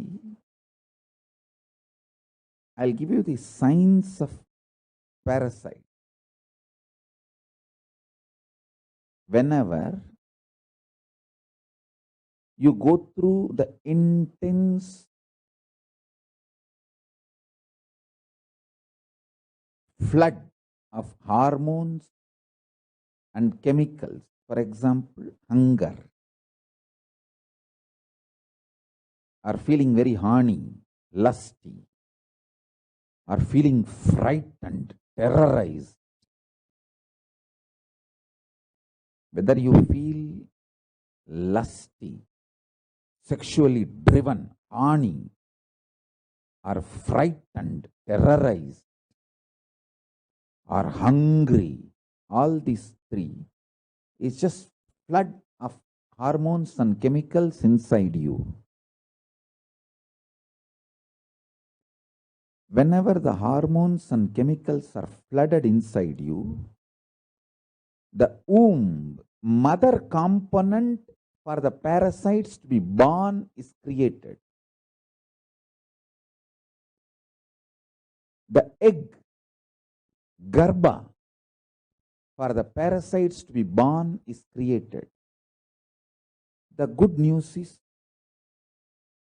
you can live without letting the parasites happen in you. But if you decide to dump food the moment you feel hungry, your action is the male component, sperm inserted into that egg. Your action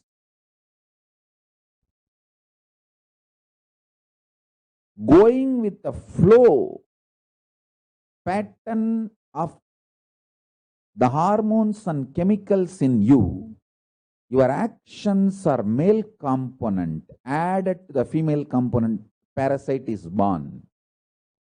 Your actions are the male component required for the parasite to be born in you. The chemicals and hormones make the womb, egg, female component for parasites. Your deluded actions, going with the flow of the hormones and chemicals, those actions are male component for the parasites to be born. When they both happen, when they both meet, parasites are born in you. Listen, never eat the moment you are hungry. Bring eating to a very clear, conscious flow. I give you the best practice. Eat only once a day. Listen to every line. Eat only once a day. At least within next 6 months, come to this practice. Raise yourself. Eat only once a day. Keep everything you want to eat before the puja. Offer everything to Paramashiva and Guru in the puja. All this as a reason. Because when you eat only once, your whole body will feel the hunger. Even though you are feeling hungry and the food is in front of you, you cannot eat immediately because you have to do the puja. Whole thing has to be offered to Paramashiva. The delayed gratification will happen. So the agitated parasites will not get strengthened by your repeated actions of fulfilling them whenever they trigger you. See, when the parasites are born, they get strengthened by triggering you and making you act on the same pattern. I told one of my daughter, when you are depressed, frustrated, want to break everything around you, just lock yourself and sit. Don't cooperate with that parasite. Don't take decisions or act when the parasites triggers you.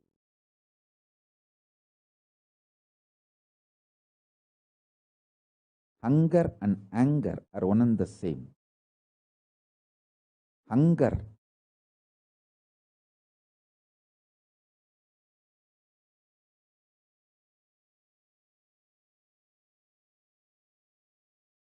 triggers the parasite, which triggers the pattern of anger. Listen,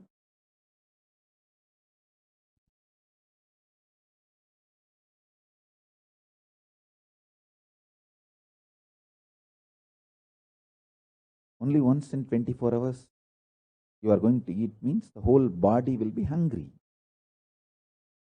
Even though the body is hungry, your parasites are triggered, and the parasites are triggering the not just hunger, anger, and the food is there in front, but you can't eat because you have to now do the puja and offer the whole thing to the deity. And finally you have to eat. The whole boiling,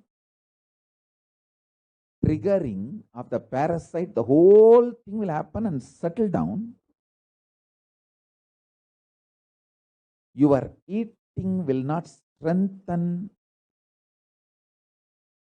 the patterns your parasites trigger in you. Delayed gratification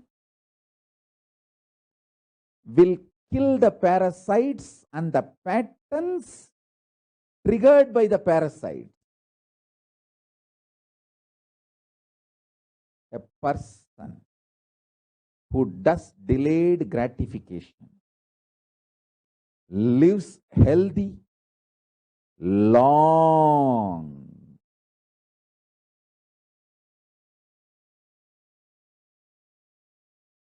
Lives healthy, long. Because the parasites in him can't trigger patterns in him. I tell you, don't think hunger triggers only the commands to get food and eat. No. The hunger triggers the kind of irritation which is responsible for almost every bad thing happening in the society. I tell you, 99% of the time, people who are fighting are hungry, triggered by hunger pattern.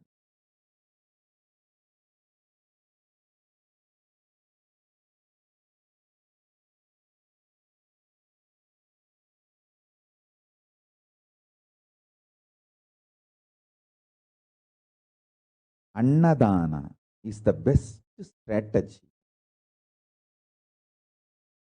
I've always seen whenever the people come to visit me, guess I tell them first feed them, give them food, then I'll meet them. So the meeting will always be pleasant. They will be in the mood to listen to what I am saying. There will be beautiful communication.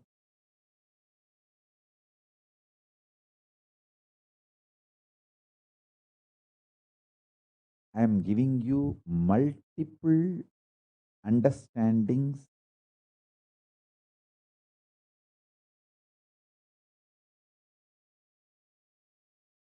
Let me repeat.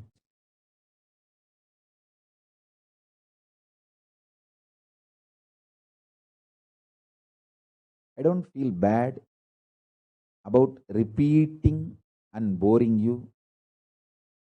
Even if you feel bored, it's okay to listen again and again than to miss the great truths. First thing, listen. The hormones and chemicals, when they are flooded inside the body, they create the womb, egg, female component for parasites to be born, microbes to be born. When you act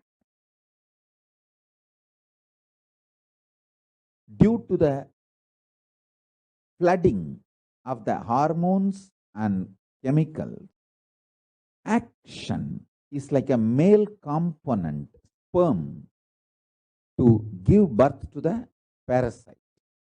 When the flood of the chemicals and hormones and the actions both join, the parasites and microbes are born. And when the parasites sitting inside your muscle memory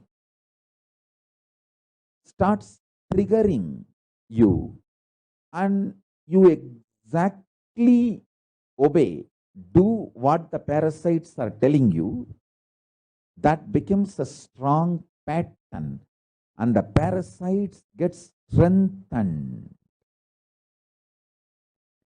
Parasites get strengthened. I tell you, life is a beautiful gambling. Either it can make you God or it can just destroy you. It is how you play. Life is neither good nor bad. It's how you play. If you allow the parasites to take decisions for you,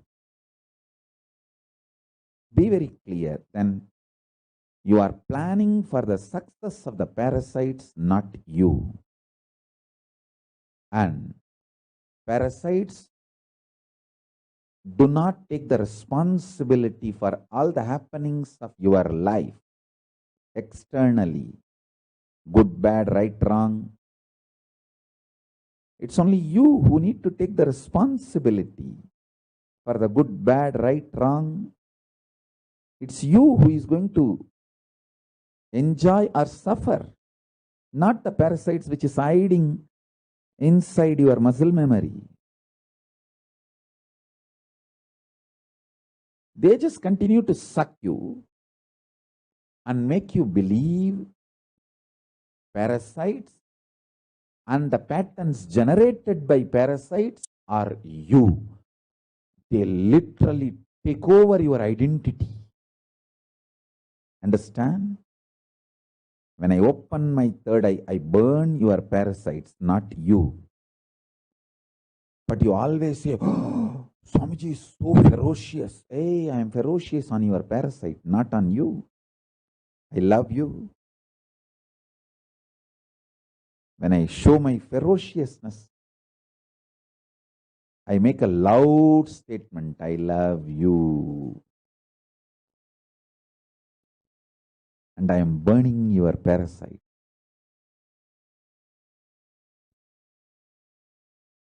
If you try to burn it on your own, you may take births and births. If you allow me to burn it, I can finish it in few days. I am telling you.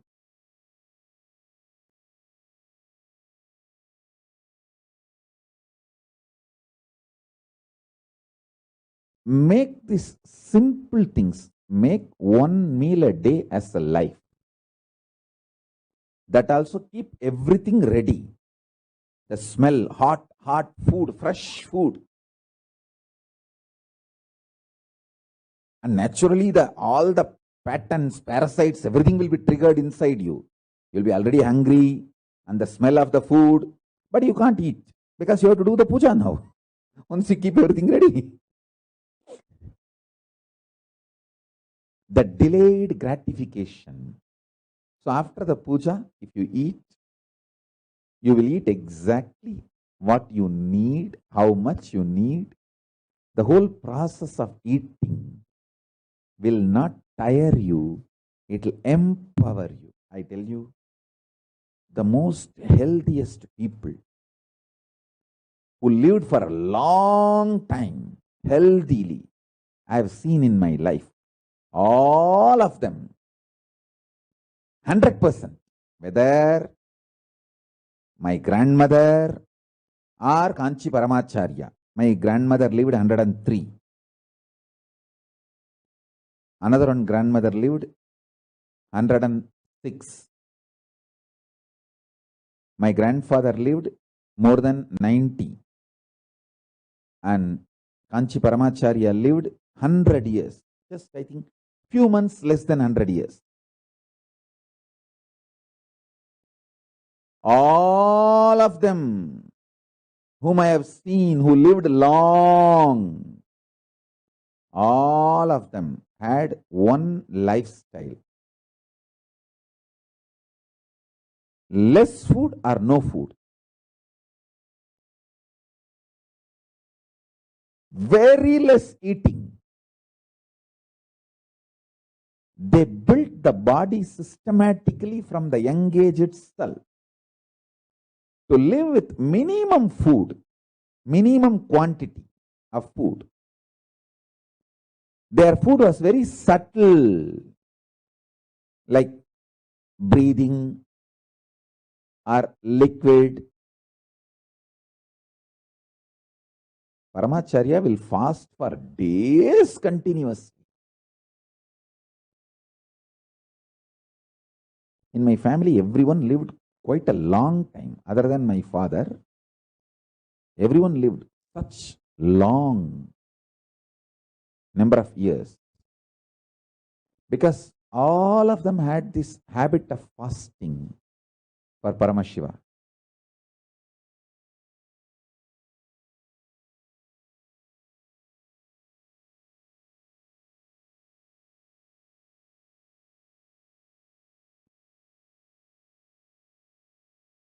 Listen, this is also one of the reasons why there are sculptures about sex before you enter the temple in Khajuraho, or many temples. Almost all temples will have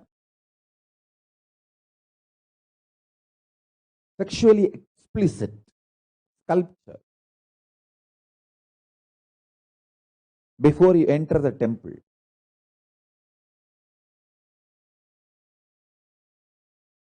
It's like delayed gratification. You have come to the temple. There are multiple reasons. One, that is the way that proper right sex education was preserved and presented to generations in Hindu tradition. And second, you are sexually triggered, but you can't act out. Now you have to go to the temple inside and do puja.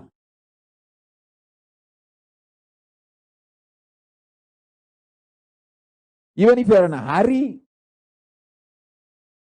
it will take hours. You have to go to temple and do puja and return the home, come back to the home or where you stay. Only then you can find your husband or wife or partner, whatever. By the time the delayed gratification will happen, your patterns, your parasite cannot become powerful due to your actions.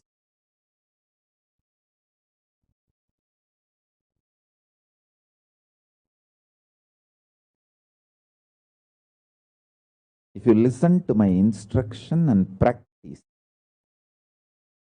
only one meal a day, that also all the food you are supposed to eat, you will keep it ready and start the puja. By the time you start the puja, literally all your parasites will be triggered, microbes will be triggered. They will all be passing commands inside you. Hey, do this, do. And everything will be triggered. But you are silently supposed to sit and do puja. Bhadyam samarpayami. By the time you finish the puja and start eating, all that patterns will settle down and beautifully the delayed gratification will happen. Your eating will not strengthen your parasites, microbes, and the patterns triggered by them.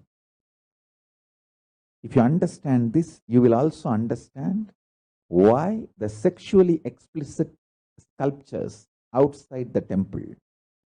Because when you see them, you'll be triggered, but you can't act now. You have to go inside the temple and do puja. So the parasite and the patterns triggered by parasites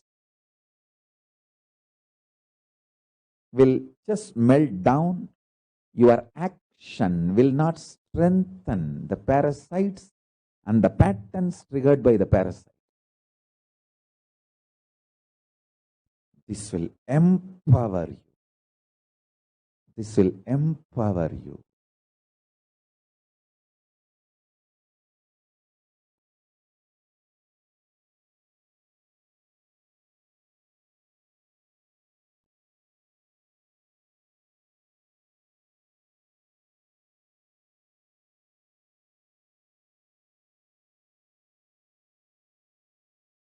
Today, I'm going to introduce 4 important words. Understand? There are some universal dharma.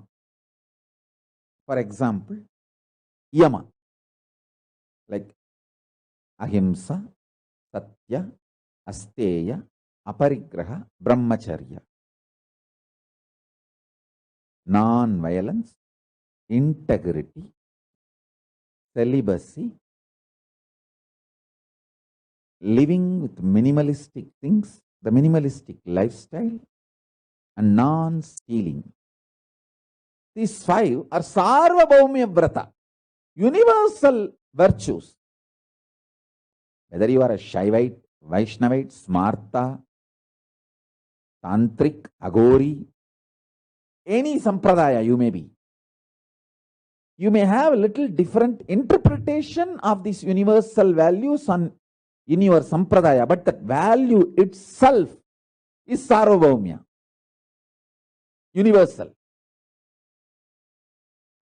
Same way, Shravana, Manana, Nidhyasana. See, this yama,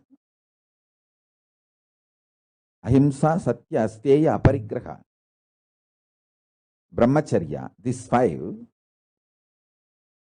is popularized by Patanjali's Yoga Sutra, but that does not mean this 5 belongs to only Yoga Sampradaya. This is universal. In Agama also, if you go to Agama, you will see the same yama, maybe with a little different definition, that's all. Different wording, that's all. And you go to Tantra, you will see the same 5 with maybe little different definition, that's all. If you go to Vedanta, you will find the same. Either Vaishnava or Shaiva, Shakta, Gaumara, Ganabhatya, Smarta, Agora, Pashubhata, in any tradition if you go, these 5 are like a universal values. Same way, Shravana, Manana, Nididhyasana, intense listening, cognizing, coming to powerful conclusions, and manifesting, living. Shravana, Manana, Nididhyasana. This template is introduced by Vedanta Sampradaya, but it is universal, which can be applied in all Sampradayas, even in Shaiva tradition. Shravana, listening, coming to the powerful conclusion, Manana, and Nididhyasana, manifesting, is a basic template. Same way, today I am going to introduce 4 words. This is a basic template for the whole Hinduism. All dharma-based traditions, Buddhism, Jainism,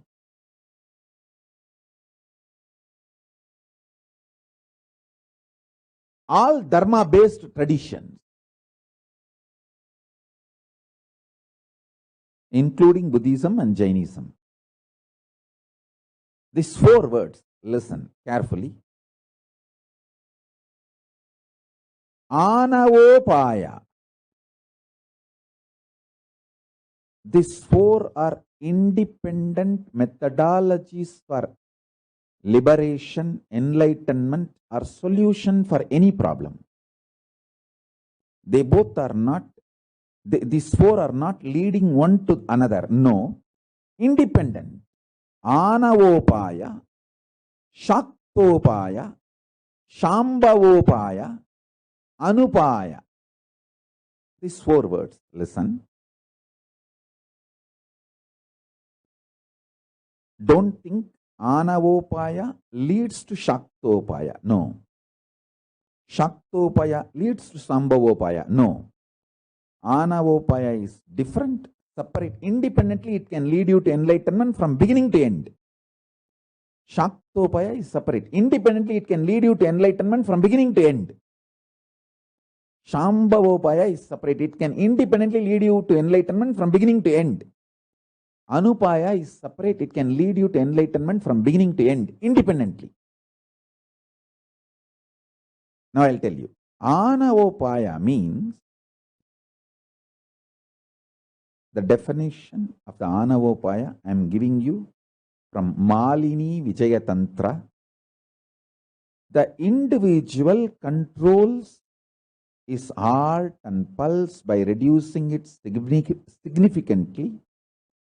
The final stage is renouncing the consumption of food and water. Like physical practices like yoga, Nirahara Samyama, Pachapattini Vratam, even this.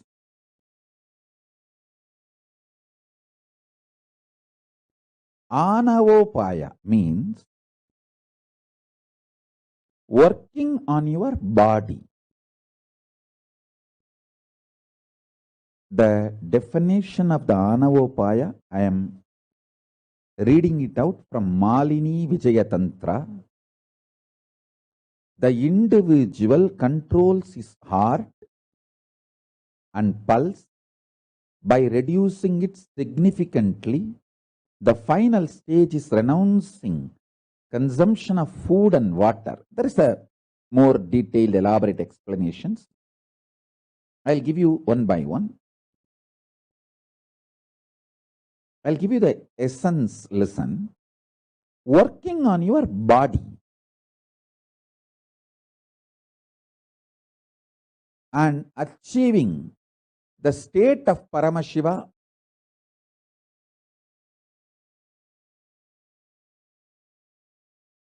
space of Paramashiva, powers of Paramashiva,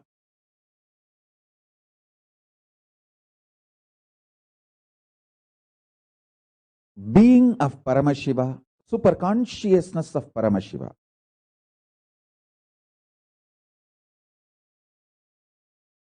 Working on your body.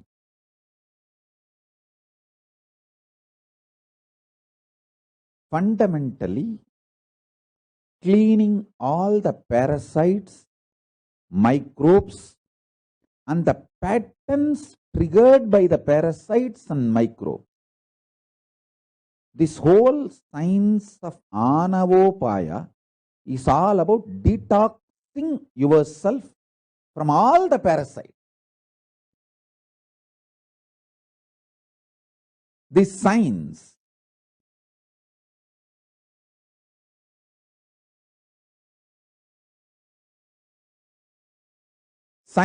of Anavopaya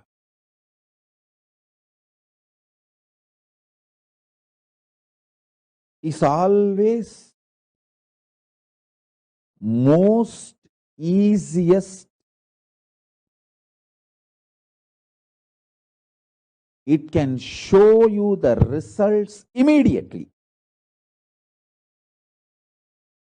I'll give you one example. If you start taking Haritaki powder, Kadka Pudi, Haritaki powder, don't think it will only cleanse your intestine and it will only work as a laxative and you will become healthy. It's only a small effect of Haritaki powder. Every night, if you take Haritaki powder,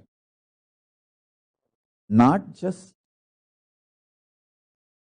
it will bring you health, it will remove all the parasites from your muscle memory, intestine. When the parasites are removed, suddenly many of the addictive patterns will lose power over you. Just by Haritaki powder, I have de-addicted so many people from smoking, alcohol, multiple drug addictions.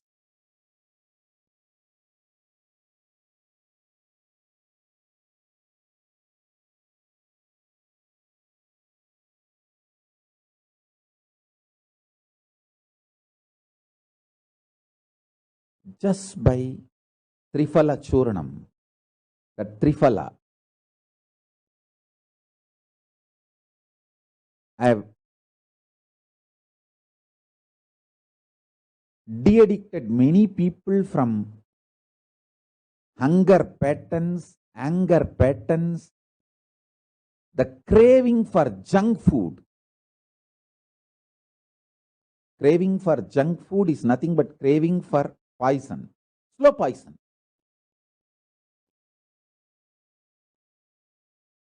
Knowing it is a poison, knowing it will disturb your health, knowing it is going to disturb your health.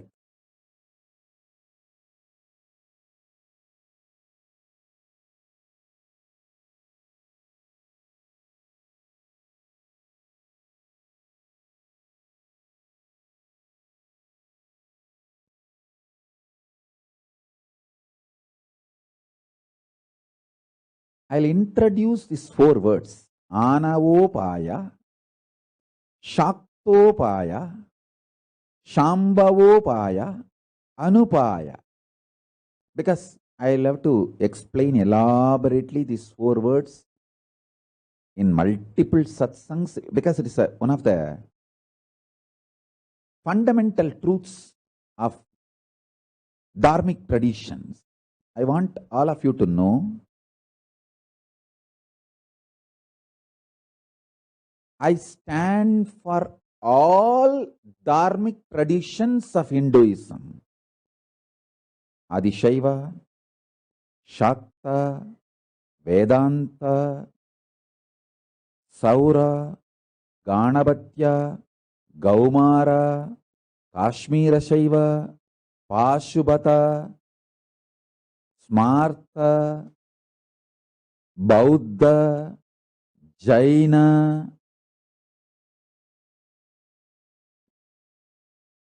From my experience, I can say there are still 10,000 living streams of Hinduism. Living streams of Dharma, Hinduism, there are 10,000 traditions. I am going to revive all 10,000.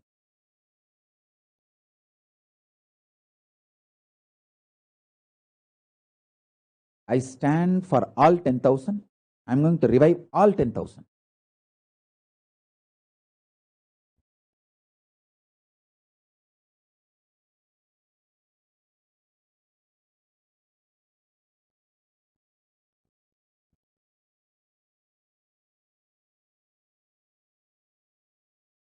These 4 words are fundamental truths. So I will have to give lots of explanation. Today I will introduce them. Anavopaya means the individual controls his heart and pulse by reducing it significantly. The final stage is renouncing consumption of food and water forever. It's like a step-by-step evolving and living in the liberated space, one with Paramashiva. The state, space, powers, being, superconsciousness, and Kailasa of Paramashiva. People who travel in this path, even their body does not disintegrate after they leave the body. In Thailand, still there is a Buddhist tradition, not just one monk, hundreds of monks in that tradition. Their body doesn't rot, disintegrate, it just stays like Paramahamsa Yogananda's body. I am going to revive that tradition. Many of my Gurukul kids are never going to die. They may just sit in Jiva Samadhi along with me. It will be like my Jiva Samadhi in the center, all of them will be around me, living with me forever, radiating. When people come, they will go around and see, wow, oh, this Jiva Samadhi is this kid who was with Swamiji from that time. It is like eternal Kailasa.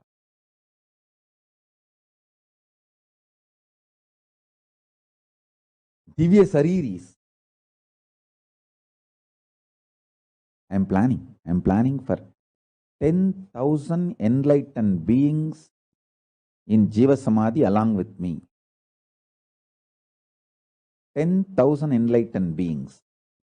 Their body will not rot, or it will not go through any of the dead bodies.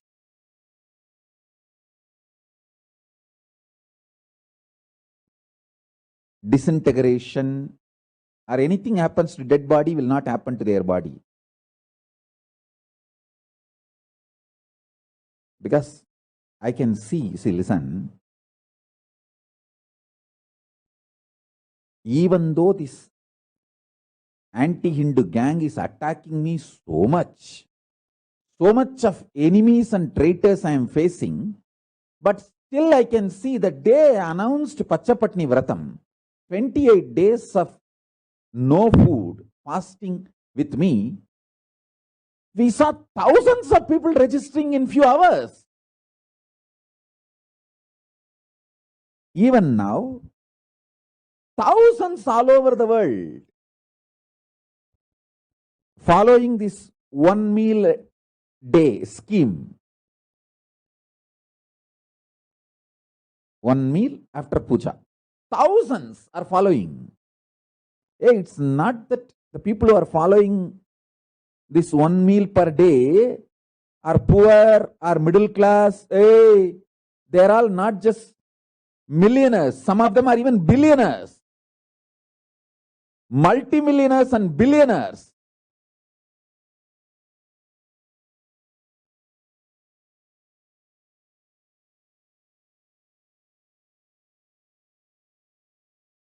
Now I am only 43.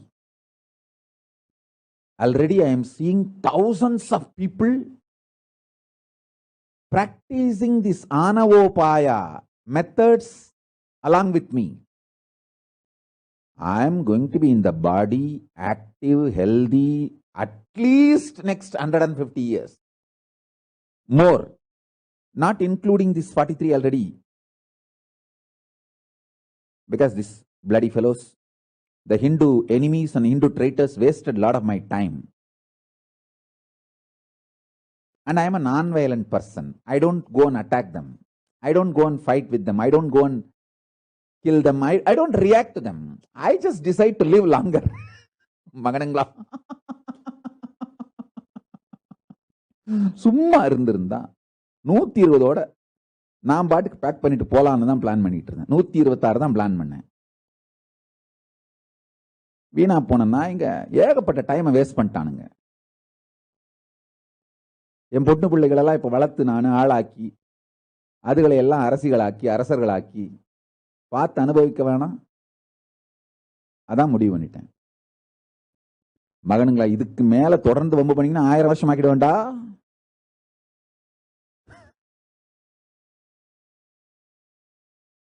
வேணாம், வம்பு பண்ணாதீங்க. Anyhow, I am a non-violent person. Person with so much of ahimsa. I don't go and attack them back or behave violently, react violently. No, I just decide to live longer, healthy.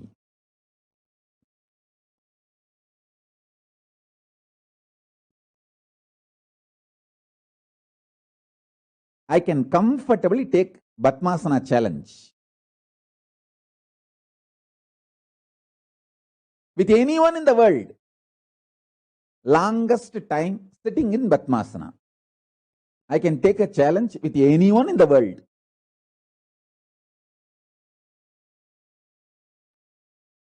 Sitting in Batmasana is one of the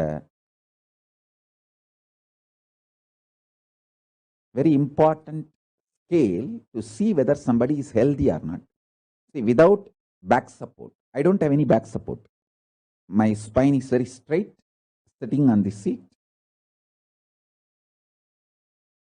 Without back support, sitting in Batmasana, keeping the Merudanda straight, the backbone, neck, and the head in straight line, keeping the Merudanda in straight. Sitting in Padmasana, I can take a challenge with anyone in the world. The longest number of hours without moving, sitting in Padmasana.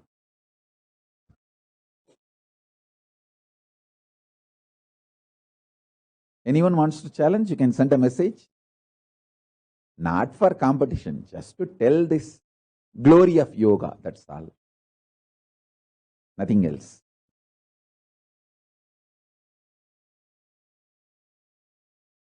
I can see the same habit is getting built in my kids.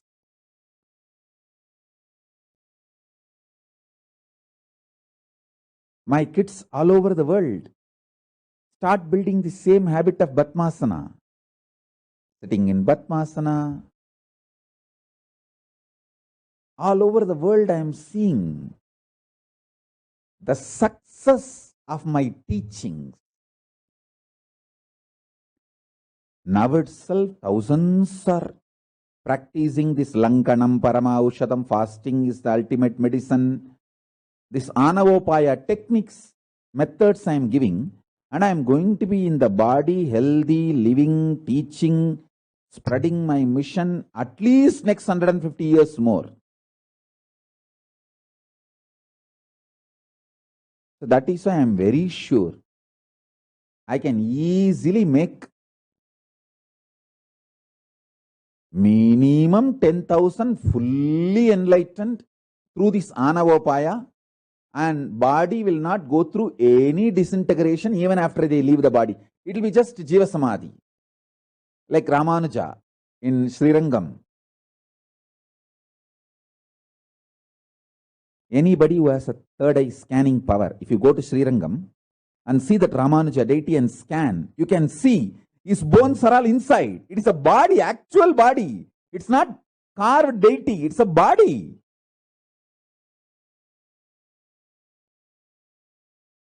It's traditionally embalmed as per the Hindu tradition.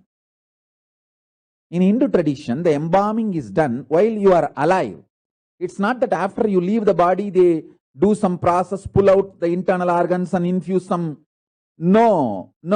While you are alive itself, your diet and your pranayama, everything is done properly, such a way that your body is embalmed.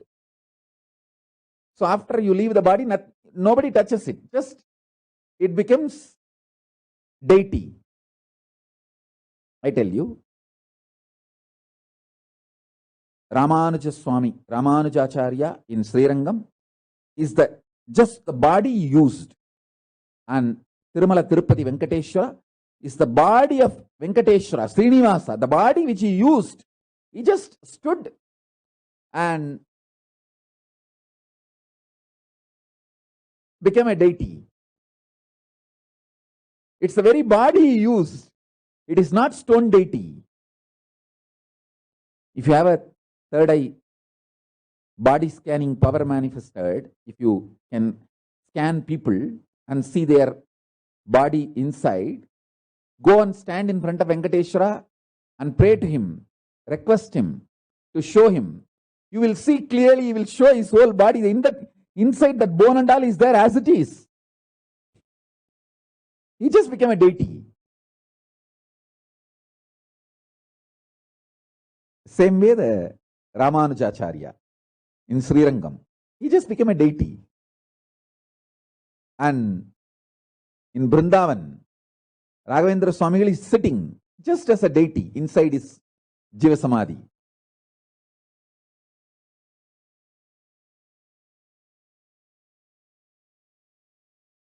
In Nerur, Sadashiva Brahmendra is just sitting as a deity.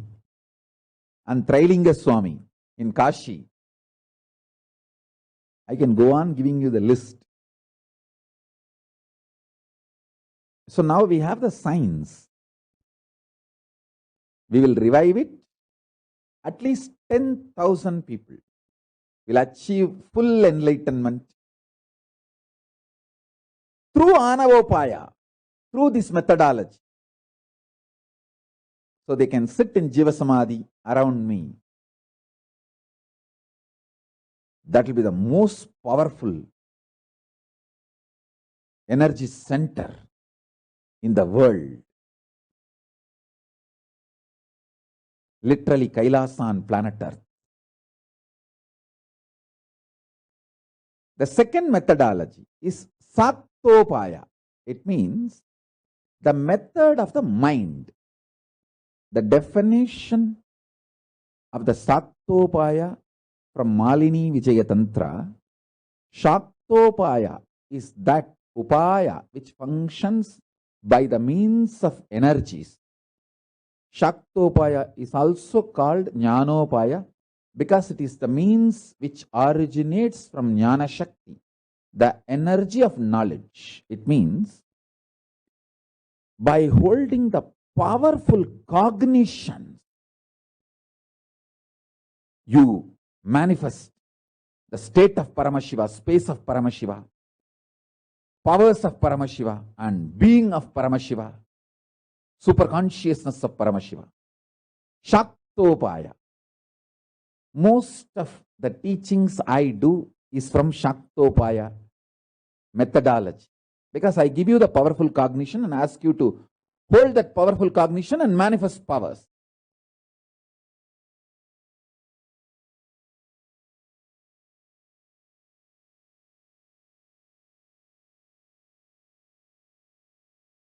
Next is Shambhavopaya. This is the method of consciousness. The definition of Shambhavopaya from Malini Vijaya Tantra is the one who preserves thoughtlessness. Unclutching is Shambhavopaya. Unclutching, Ajapa Japa, all these are Shambhavopaya. I sincerely recommend all devotees, if you are new to my Sangha and my satsangs, please watch some of my satsangs on unclutching and start practicing Ajapa Japa and unclutching. See, Ajapa Japa means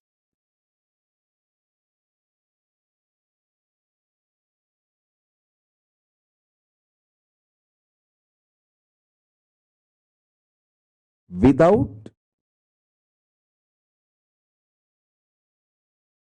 chanting, without using your tongue, keeping the mantra alive, repeating itself in the level of walk in your deep throat. In the deep throat itself is keeping the mantra alive, is Ajapa Japa. Through your witnessing consciousness, one part of you witnesses, the other part of you is chanting that mantra, repeating it without moving your tongue or your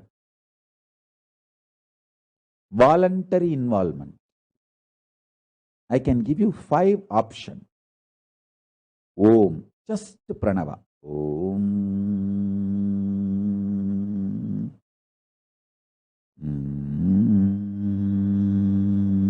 Om. You don't even need to make noise. Om. Mandukya Upanishad declares this is the most powerful sadhana. Then next, just Shiva, Shiva, Shiva, Shiva, Shiva, Shiva, Shiva. It is not just mantra alone. Paramashiva himself. Third, Shivaya Nama or Shivoham. Shivaya Nama or Shivoham. Shivaya Nama, Shivaya Nama, Shivaya Nama, Shivaya Nama. Shivoham, Shivoham, Shivoham, Shivoham. Fourth, Paramashivoham, Paramashivoham, Paramashivoham. Fifth, Om Nithyananda Paramashivoham. Om Nithyananda Paramashivoham. Any of this, you can go on be doing ajapa ajapa.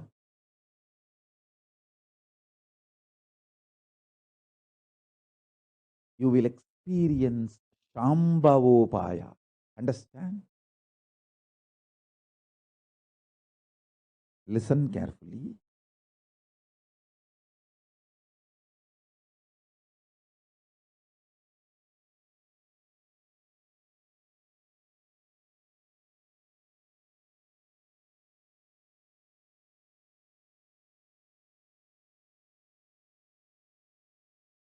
Sometimes you can use Om, sometimes even Shiva, sometimes Paramashivoham. You can mix all these 5 at different times and practice also. It's not wrong. All 5 of this. Actually 6 mantra because I added Shivaya Nama and Shivoham both. All 6 of this are in same frequency.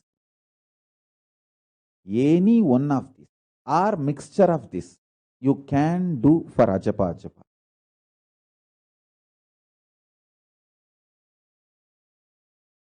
Sometimes you can just be doing Shiva, Shiva, Shiva. Sometimes Om Nithyananda Paramashivoham. See, the longer the mantra will keep you more aware. But at one time when you become deeply silent, you may not need so many syllables. So at that time it can just merge into Om Nithyananda Paramashivoham can merge into Paramashivoham, then it can merge into Shivoham, then it can merge into Shiva, then it can merge into Om.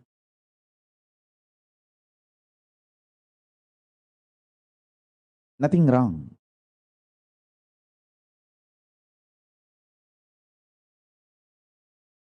Shambhavopaya. Just by the thoughtlessness of unclutching or ajapa ajapa, manifesting the state, space, powers and being of Paramashiva is Shambhavopaya.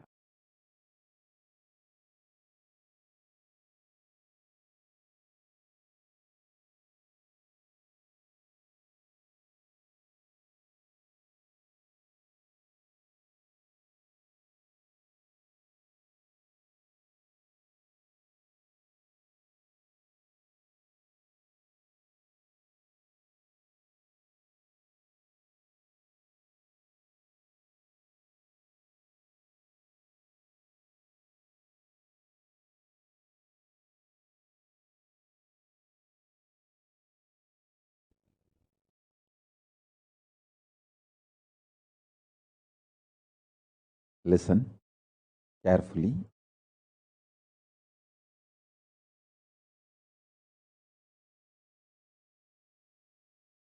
The fourth one is too important.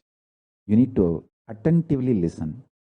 Anupaya means the methodless method. The definition of the word Anupaya from Malini Vijaya Tantra is initiation. Just by initiation of the Guru, you manifest the state of Paramashiva, space of Paramashiva, powers of Paramashiva, being of Paramashiva, superconsciousness of Paramashiva, Kailasa of Paramashiva. That is Anupaya. Listen.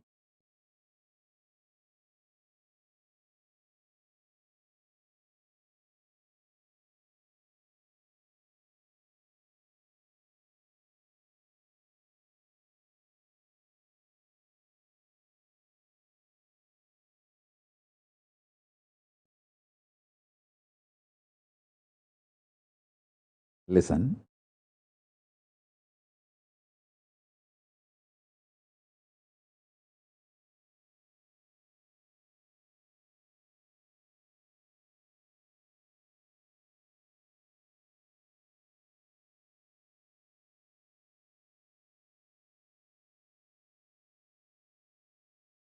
Anupaya is simply Guru's grace. Shaktipada, Shaktinipada, initiation. That's it. Sheer initiation of the Guru can give you everything you need and make you manifest the state of Paramashiva, space of Paramashiva, powers of Paramashiva, being of Paramashiva, superconsciousness of Paramashiva, and Kailasa of Paramashiva. Everything you need.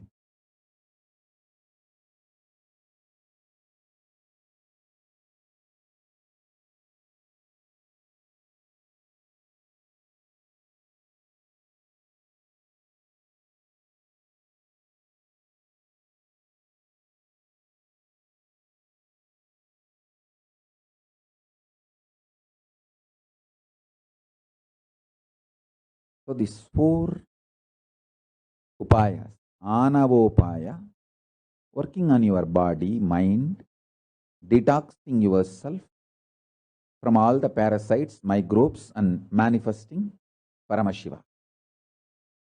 Saktopaya, using powerful conscious cognition, coming to powerful conclusions, and through the powerful cognitions ferociously manifesting Paramashivatva. Manifesting Paramashiva through powerful cognition is Shaktopaya. Shambhavopaya is unclutching, manifesting Paramashiva through unclutching, ajapa japa.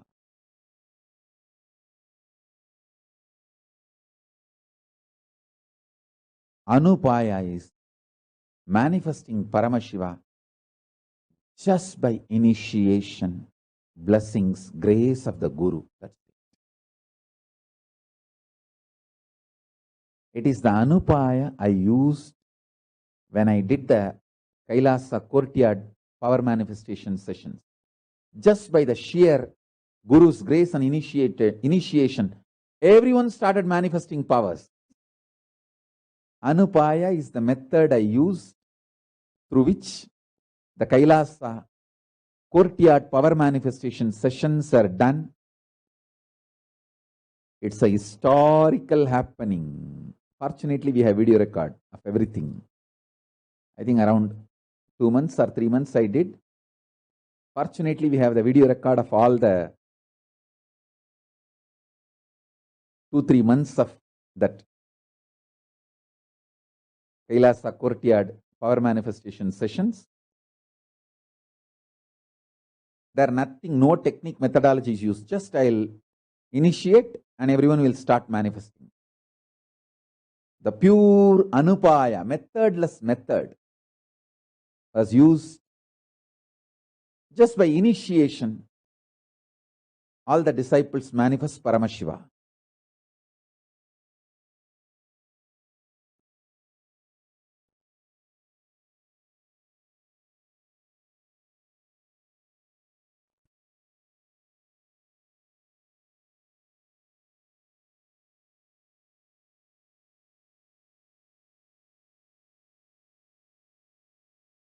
For every problem, all these 4 methods can find solution. Through all these 4 methods, we can find solution. Through these all 4 methods, we can find liberation from all problems. We can find ultimate solution, enlightenment for all problems through all these 4 methods. I'll continue to expand on all these great truths in further satsangs. Now with this, I bless you all.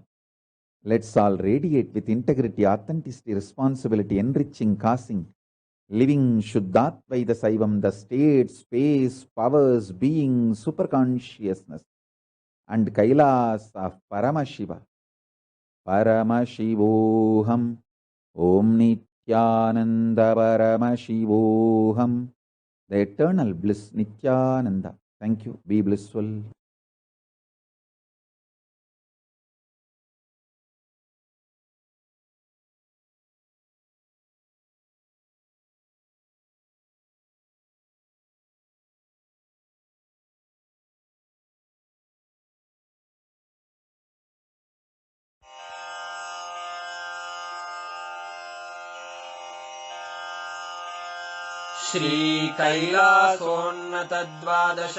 श्रीकैलासोन्नतद्वादशान्तश्यामलापि दोषदोषनाश Vinashana सृष्टिकारणा नष्टहारणा तमोरजो सत्त्वगुण विमोचना మాఘమాసమున Krishna పక్షమున చతుర్దశి నడి జామురాతిరిన మహాలింగమే ఉద్భవించెనట బ్రహ్మ విష్ణువుల అహం అనిగెనట సృష్టికి మూలం నీవని తెలిసి సాగిలబడి నీ మహిమకు మొక్కే అదే మహాశివరాత్రై వెలిసెనట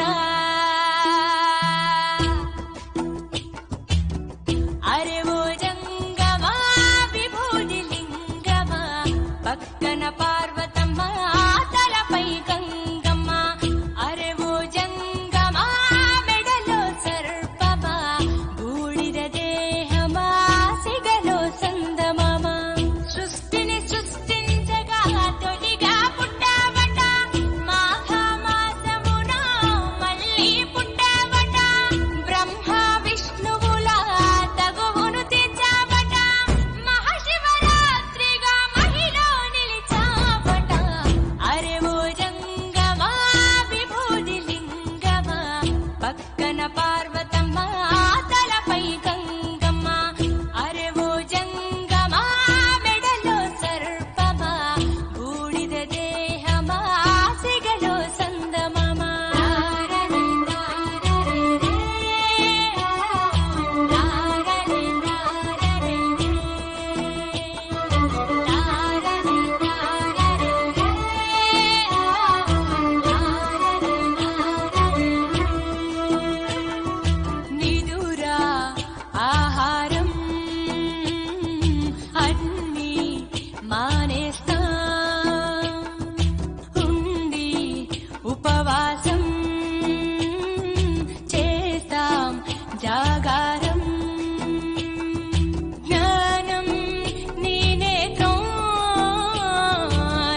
ಆಕಾರ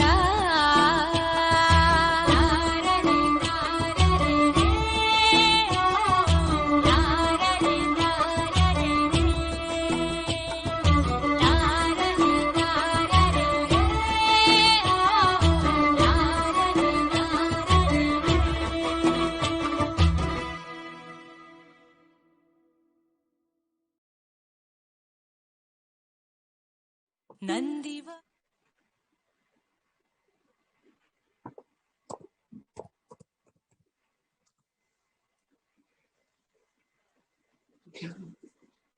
ನಂದಿವಾಹನ ನಾಗಭೂಷಣ ದೋಷ ದೋಷ ನಾಶ ವಿನಾಶನ ಸೃಷ್ಟಿಕಾರಣ ನಷ್ಟಹಾರಣ తమోరజో సత్వగుణ విమోచన మాఘమాసమున కృష్ణపక్షమున చతుర్దశి నడి జామురాతిరిన మహాలింగమే ఉద్భవించెనట బ్రహ్మ.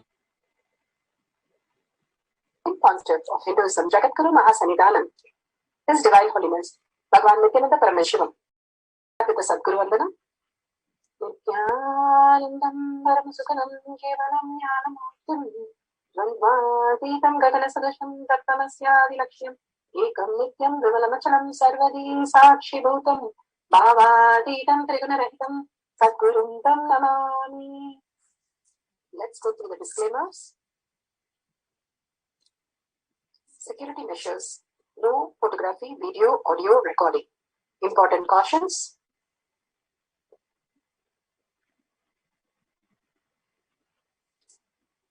Please be aware of the important cautions.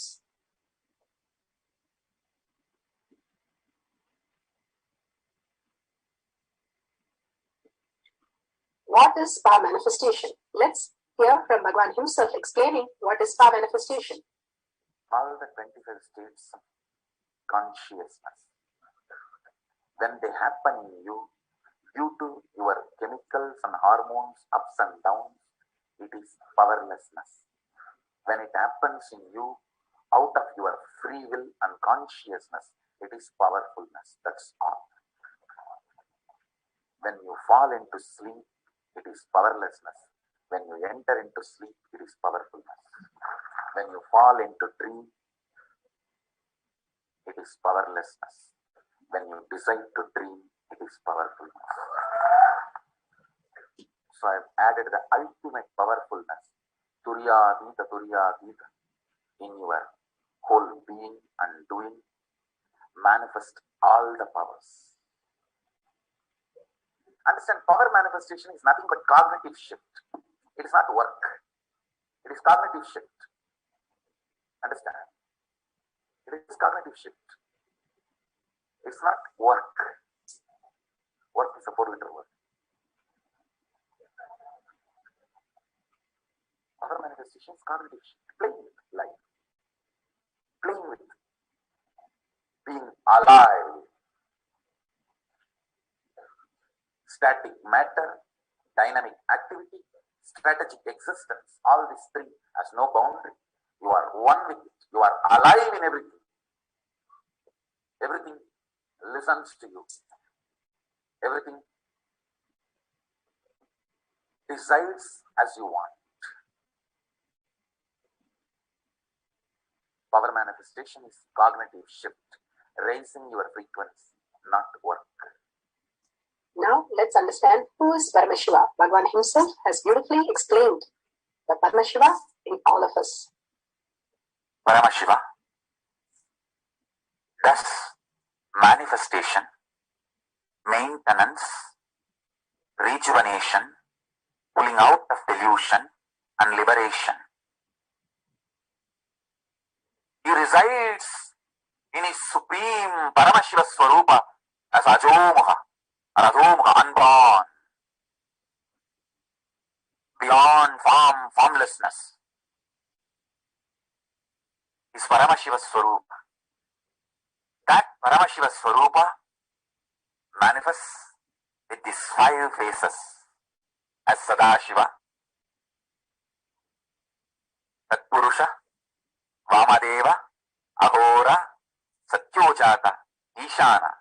5 faces he manifests and thus the Panchakritya, Srishti, manifestation, Sthiti, sustenance, Samhara, rejuvenation, Prabhava, pulling out of delusion, Anugraha, liberation. Understand? He does all these 5 jobs.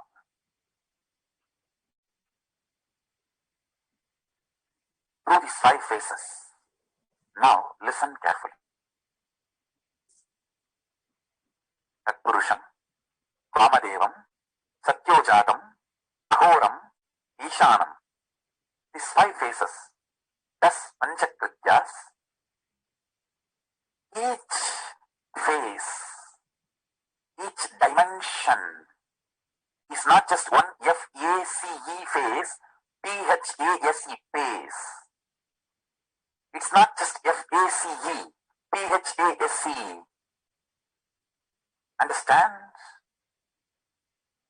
The creation, not just creation getting created, even sustenance need to be created, destruction need to be created, and pulling out of delusion need to be created, liberation need to be created. Then creation, manifestation need to be maintained. Maintenance, sthiti itself need to be maintained. Destruction, samhara, the rejuvenation need to be sustained, maintained when it is happening.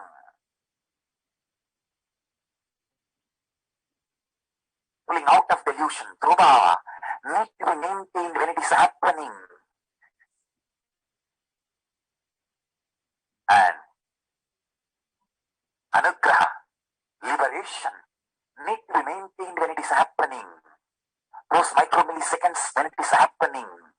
So understand, Satyojatamurti has 5 phases, Ishanamurti has 5 phases, Vamadevamurti has 5 phases, Aghoramurti has 5 phases, Tatpurushamurti has 5 phases. So, Tatpurushamurti has his 5 phases, Aghoramurti has his 5 phases, Vamadevamurti has his 5 phases, Satyojatamurti has his 5 phases, Ishanamurti has his 5 phases. All these 5 murtis, 5 phases put together is 25 phases of Mahasadashiva. Bhagavan beautifully explained Paramashiva. Now, who is His Divine Holiness, Bhagavan Nithyananda Paramashivam? Let's hear from Bhagavan himself. Supreme Pontiff of Hinduism, Jagadguru Mahasannidhanam, His Divine Holiness. Bhagavan Nithyananda Paramashivam is a reviver of Kailasa, the ancient Enlightenment civilization, the great cosmic borderless Hindu nation. His Divine Holiness, Bhagavan Nithyananda Paramashivam, is an avatar and is Supreme Pontiff of Hinduism. His Divine Holiness, Bhagavan Nithyananda Paramashivam, has made the science of our manifestation yoga temple-based university for humanity. So with an order of Kailasa, led by His Divine Holiness, Bhagavan Nithyananda Paramashivam and Nithyananda order of monks, nuns, and Hindu diasporas are working for the global peace to give a superconscious breakthrough to humanity. Nithyananda Order Hindu University, world's largest with the extended campus in 150 countries, is collecting, organizing, preserving, time capsuling, decoding, spreading, and reviving 20 million source book of Hinduism and 64 sacred arts science like Ayurveda, music, dance, sculpting, astrology, Vastu, and many more. His Divine Holiness Bhagavan Nithyananda Paramashivam is 293rd Guru Mahasannidhanam of Shamalapita Sarvanyapita, ancient apex body of Hinduism, and present Emperor of Suryavamsa Surangi Samrajyam. His Divine Holiness Bhagavan Nithyananda Paramashivam has survived the worst prosecution of multiple assassination attempt on person and character by anti-Hindu element. Bhagavan has beautifully given the pramanas, the evidences from the Shastra Pramana, Apta Pramana, Atma Pramana, and Shakshi Pramana.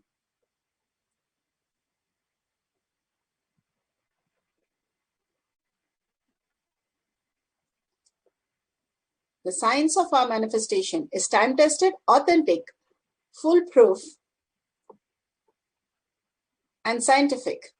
The Shastra Pramana are the eternal, unchangeable truth revealed in the source scriptures, the Vedas and Agamas. The Apta Pramana are the experience of the Rishis, Munis, Ganamas, Dynamars, Alvars. All of them have experienced, and scientifically they tested and verified the science of power manifestation. Atma Pramana, account of His Divine Holiness, Bhagavan Nithyananda Paramashivam, this millennium's avatar's personal experience of power manifestation, Bhagavan's very Leela.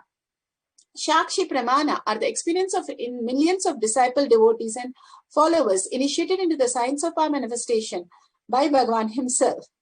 Pratyaksha Pramana are the scientific study measuring the effect of being in the enlightened state. The Pramanas are the evidences, has clearly been documented in every level how it is so authentic. The Shastra Pramana. Let's go to the Shastra Pramana.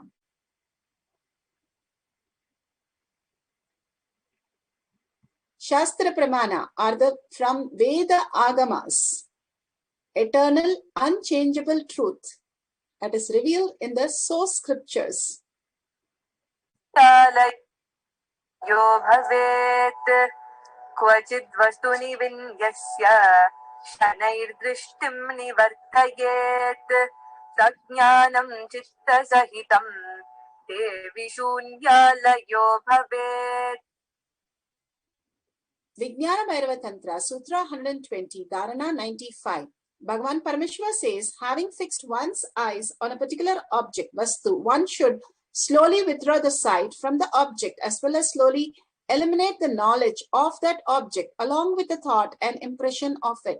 Then, O Devi, one abides in Sunya, the state where there is nothing other than this exists, which is the state of all inclusiveness and or infinity. Infinity is absolute. Absolute, you cannot add anything more to you or anything can be taken away from you.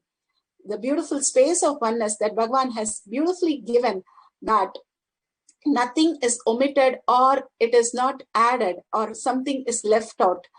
It is not that karma is something which has missed out from us, but we have had a blind spot, not experienced that moment in us. We have missed the moment of experiencing that ultimate space. Again and again, we go back to that to experience that, but we miss it. That happens as a residue in water. How there is a residue, it sits as a residue till it just gets more and more dissolved.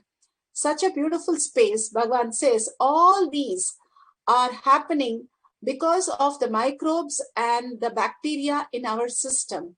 The gut bacteria which runs our life, which creates the reaction. Otherwise, we'll be in such a joy and such a bliss that it'll be such a beautiful space of oneness with Paramashiva. Again, he gives some methodless methods of how we can experience this ultimate space by Panchapatni Vridam and the 4 methods that he's talking about. How we can just manifest the reality, living even one of them. And the first one, the Panchapatni Vridam, that he says, how we can live that simply removes the bacteria and microbes and regenerate our body, detox our body, and simply makes us manifest our reality, why we came here, who we came here, for what we came here. Exactly, Paramashiva himself manifests through us. Amazing 4 method that Bhagavan has given. Anavopaya, working on the physical body. That is what the Panchapatni Vridam is. When you work on the physical body, intense yoga, the long breath, 1200 long breath that you can have by doing the yoga intensely and sincerely, and doing the Panchapatni, keeping the stomach not filled with the cooked food, just the uncooked food, keeps you out of the microbes and bacteria and parasites which are forming there. And detoxing the whole body makes you regenerate into a new species. The lower 3 chakras, Bhagavan says, including the sleep, is driven by the lower 3 chakras, which is only the tiredness, boredom, everything is driven just by the parasites and microbes. How those days, Lakshmana was a Kutakesha for 14 years. Arjuna was a Kutakesha.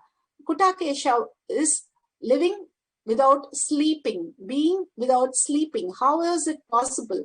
Because they did not have so much of toxin in the body. They just decided and they could live like that. Here we are getting into such a large impossibility when we have to go beyond the hunger or sleep because of the parasites. It's not because of us. And we don't want to do exercise again because of the parasites. All that put together, how the whole integrity is lost because of the microbes and parasites.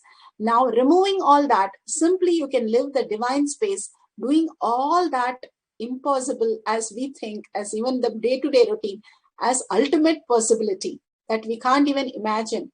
Bhagavan beautifully says how we can be in such a beautiful space of powerful cognition that simply manifest as a reality. Anupaya and then Shaktopaya, which is a powerful cognition, Shambhavopaya, which is the unclutched state, thoughtlessness, completely being without the thoughts, simply in the presence of Paramashiva, living the presence of Paramashiva, unclutched. It brings us to the thoughtless space. And the final, the fourth, how he said, my Balasans, in the courtyard, just by the initiation and the grace, just by Guru's presence, remembrance of the Guru's presence, simply the initiation became reality in all of them. That is the most beautiful space that the children can experience immediately in front of an avatar. So beautiful. With this, let's go to the Apta Pramana. Apta Pramana, today for the power of increasing the battery power in your cell phones. The Bhima, Drona was very jealous of his cousin and especially Bhima. He thought that Bhima is the strength of the Pandavas. So he wanted to kill him. So he gave poison in his food, and with all the poison, he pushed him into the water. And Drona wrapped the body with the creepers and threw the body into the river Ganga.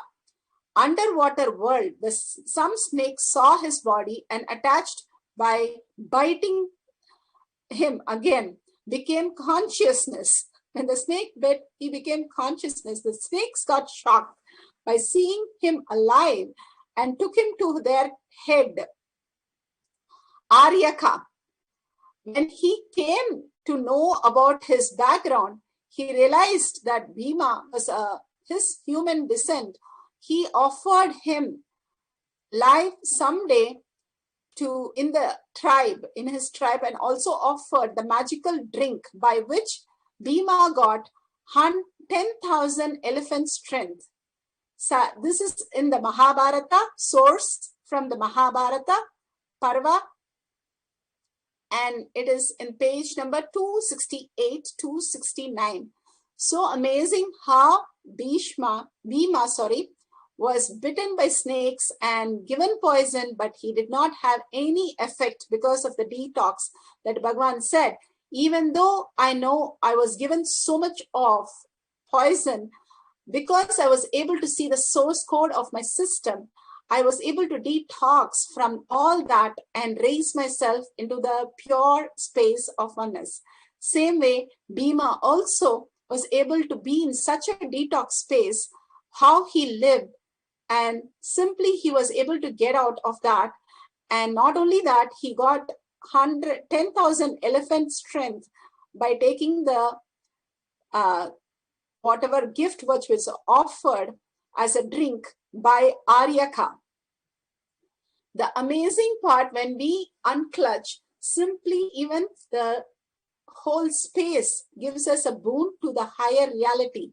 10,000 elephant space is such a beautiful space that we can experience. Bhagavan himself initiates in the courtyard. Very casual you need it. And also by tomorrow you guys will be having a software. I'm preparing it. Any battery, you just hold in your hand, it will be charged. Any battery. From the air, it will produce energy. Actually, I have done it already. I'm converting that into a software. That work is going on. Maybe today, after initiation, I'll be in Samadhi. That time I'll finish that software work. Actually, whenever I'm in Samadhi, I do all this software writing, this power software writing. Yes. Now let's go. Sakshi Pramana. We have the power of increasing battery. The person who you can see that in the 10 minutes, the battery has increased phenomenally. Now take your batteries, take your cell phone, switch off and remove the battery possible. And if you can record it with another cell phone, that will be beautiful. Completely switch it off. Once you take a screenshot of the battery, the percentage that you can see, take a screenshot.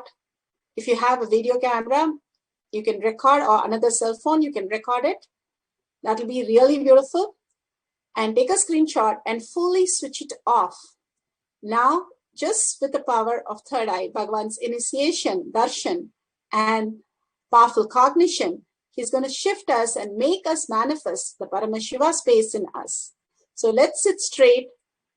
Bring the awareness to your third eye. Only the awareness of Bhagavan continuously in your third eye is reality. Anything else you remember, you need to think, you need to plan, you need to organize. Everything else is delusion. Only remembering Paramashiva, spontaneous being is how we live as existential reality. Bhagavan does not plan, think, organize, nothing. It just happens as spontaneous, and it is the ultimate science how Paramashiva can manifest everything in us. Completely unclutch with the outer world. Just bring the awareness in your third eye. If you have Jnananjan, you can apply in your third eye and the lobes. Unclutch how Bhagavan said, complete completion, making the whole outer world as redundant, irrelevant. And more in your space of oneness with Paramashiva, remembering the moments of Bhagavan's hugs, Bhagavan's likes, Diksha, Darshan, today's Venkateshwara Darshan, all that brings us to the oneness space beyond the boredom and tiredness. There is a beautiful space of oneness with Paramashiva, Shaktipada. Doing the Tyaga, only deciding Paramashiva is my only space of rescue. Everything else I'm going to unclutch with. Have a beautiful space. Contemplate on the great truth that Bhagavan has given again and again for us to understand the higher reality in us. Who we are, the Paramashiva space in us, manifesting the ultimate. Again and again, chant the Mahavakya deeply from your navel center till it becomes the Ajaba Ajaba, like a tune in your throat, continuously beyond your chanting. Till then, continuously chant. Bhagavan has given so many ways to chant. And he said the Om from Mandakya Upanishad has given such a beautiful meaning, highest reverence to that. And even scientifically, they have found out chanting Om makes the nitrate happen in the nose, and it's beyond the corona that takes care as an immune system itself. All kinds of theories are happening. Such a beautiful space now. Let's sit straight, visualize Bhagavan in your third eye and start chanting. Do not touch the cell phone or use any other external item to charge it. Only let it charge just by the power of Paramashiva. Let's start.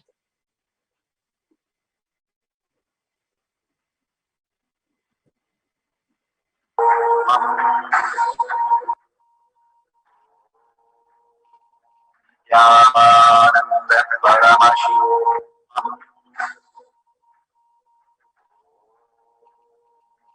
Nithyananda Paramashivoham.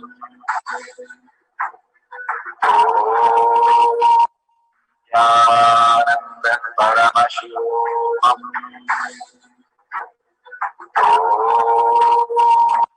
Nithyananda Paramashivoham.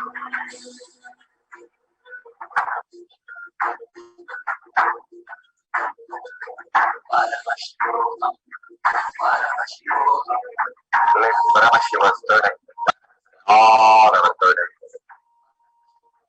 Amrita pose, let the body open up, manifest all of us. Paramashivoham, Paramashivoham,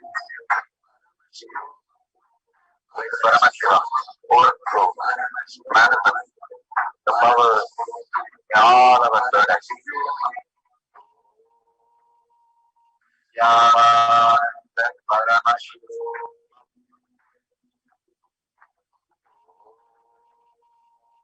Yanda Paramashivoham.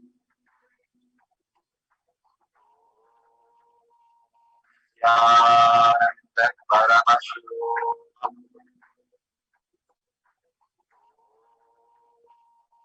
Yanda Paramashivoham.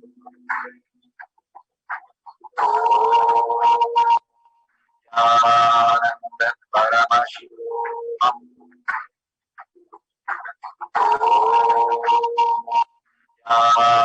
Yanda Paramashivoham.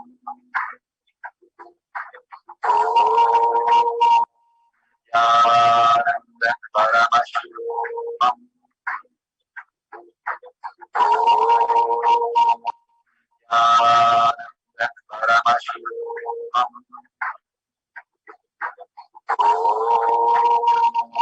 Yanda Paramashivoham.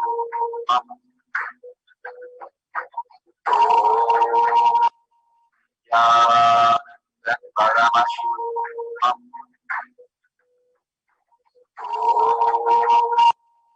Yanda Paramashivoham.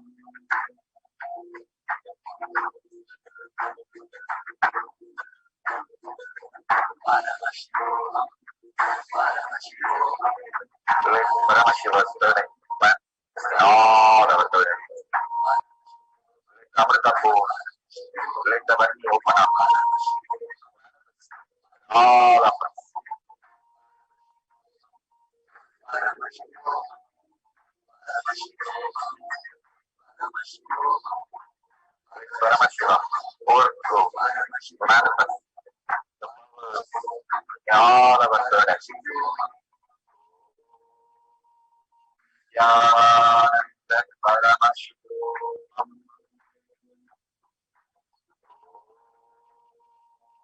Yanda Paramashivoham. Yanda Paramashivoham. Yanda Paramashivoham. Yanda Paramashivoham.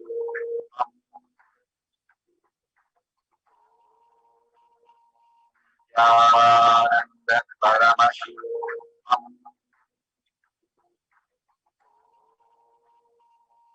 Yanda Paramashivoham. Yanda Paramashivoham.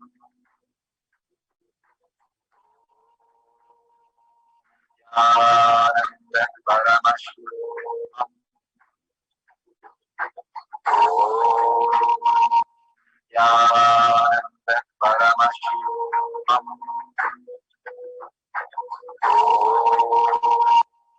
Yanda Paramashivoham.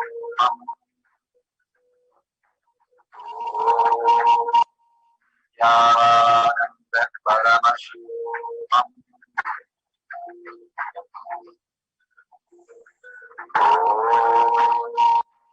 Yanda Paramashivoham.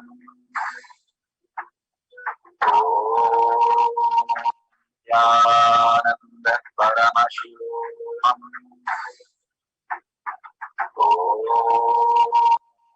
Yanda Paramashivoham.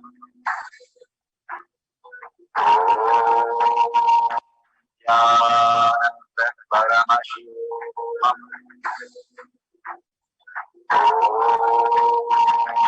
Nityananda Paramashivoham.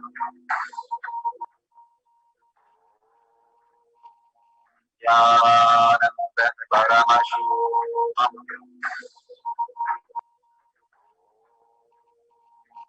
Nithyananda Paramashivoham.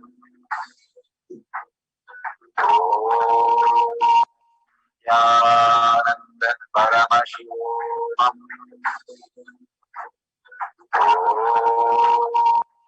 Nithyananda Paramashivoham.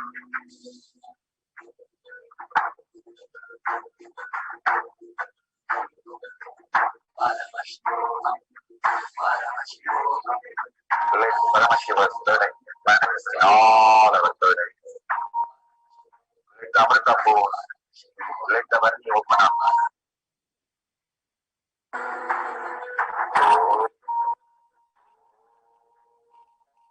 Nithyananda Paramashivoham.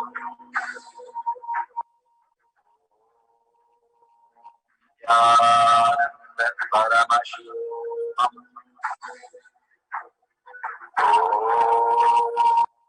Nithyananda Paramashivoham. So beautiful that you're seeing the cell phone change the battery.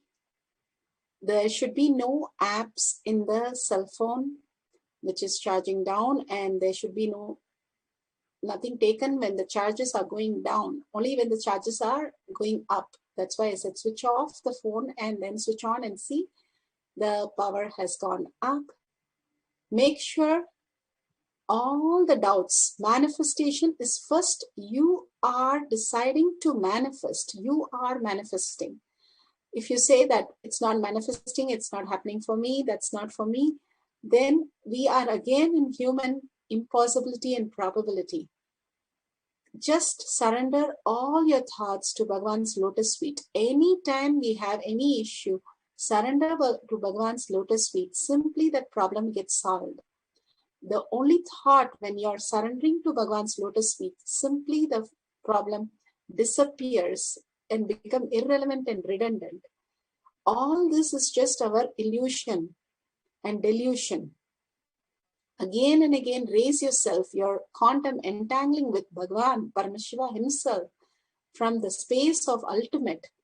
And every time you see the oneness capsule and go into that space of oneness, simply you'll be manifesting your reality. All your intention, how Bhagavan said, you will be commanding the nature what should be done. How the Siddhas, Agasthyas used to command. Drona just used to say, after having a great meal that Gopikas have given, and then he'll go and say, oh, to Yamuna, if I'm a Nitya Nirari, open up and I need to cross the river. And simply Yamuna will open up because he's completely unclutched. Nitya Nirahari, completely beyond hunger. That is the space, all that is possible in all of us when we unclutch from what we know as us. The identities that we carry is only a baggage. Just unclutch from that again and again, ferociously. Ferociousness is not anger or violence, but ferociousness is going beyond continuously our anger. Continuously holding that space of oneness only as your ultimate to manifest power. Remember Paramashiva in your third eye. We'll have another cycle. Please switch off and close your apps. Just take a screenshot, close all your apps and switch off the phone. Completely surrender to Bhagavan's lotus feet and chant the Mahavakya. Contemplate on the truth that Bhagavan had spoken just now. Again and again, when you contemplate and chant the Mahavakya, you raise into the level of ultimate. And all of us doing by manifestation together also raises into such a quantum entanglement. So let's start chanting the Mahavakya.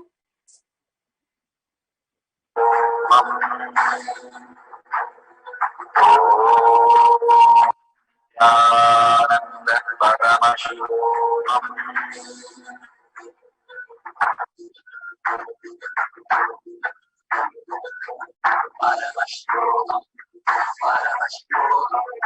Let Paramashiva's third eye manifest in all our third eyes. Let the Amrita force, let the Varni open up. Manifest all of us.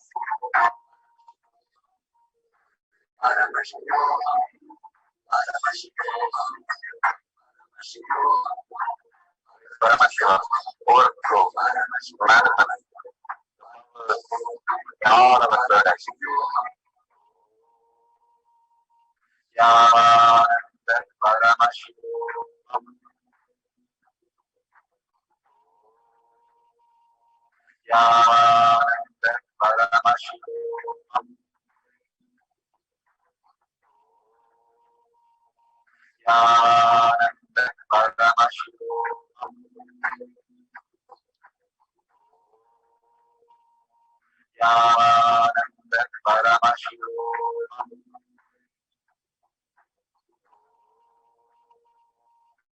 Nityananda Paramashivoham, Nityananda Paramashivoham, Nityananda Paramashivoham,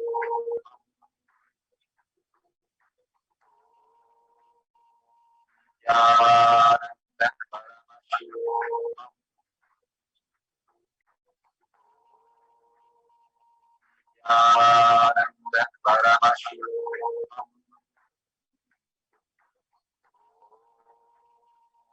Nityananda Paramashivoham,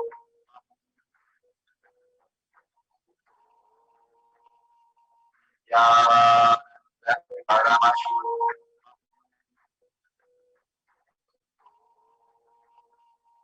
Nityananda Paramashivoham,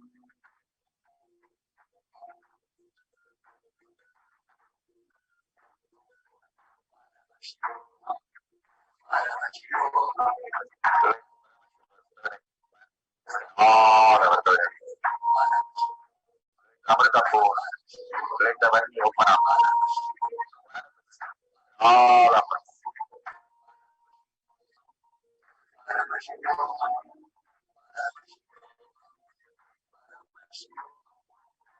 Paramashiva, overflow, manifest,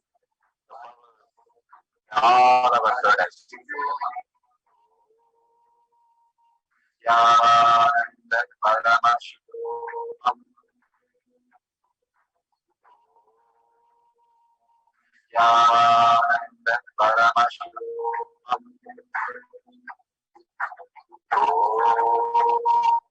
Nityananda Paramashivoham, Nityananda Paramashivoham, Nityananda Paramashivoham, Nityananda Paramashivoham,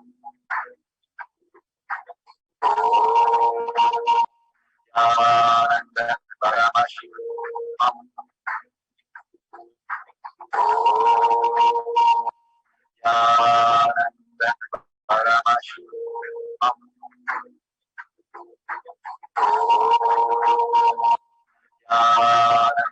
Paramashivoham,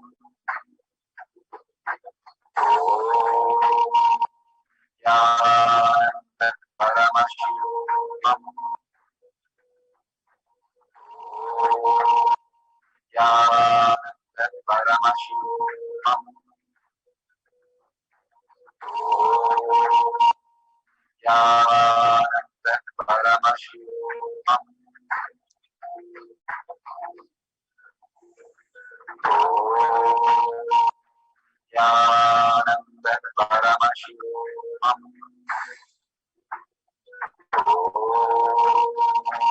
Nityananda Paramashivoham,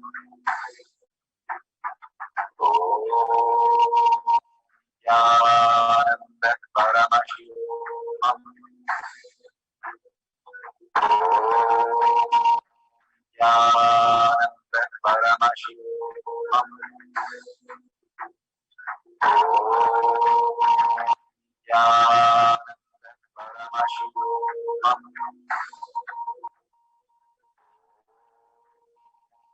Nityananda Paramashivoham,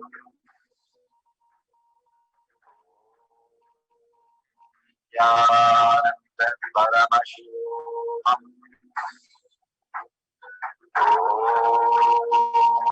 Nityananda Paramashivoham,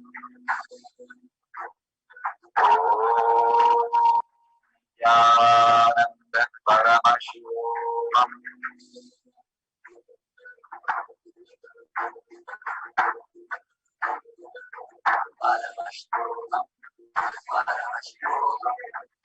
Paramashiva's third eye manifest in all our third eyes.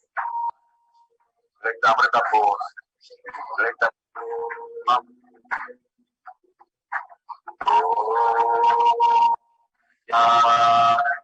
Paramashivoham. Paramashivoham.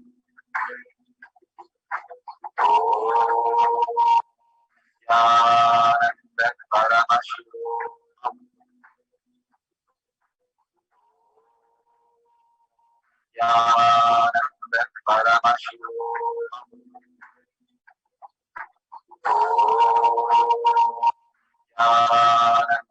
Paramashivoham.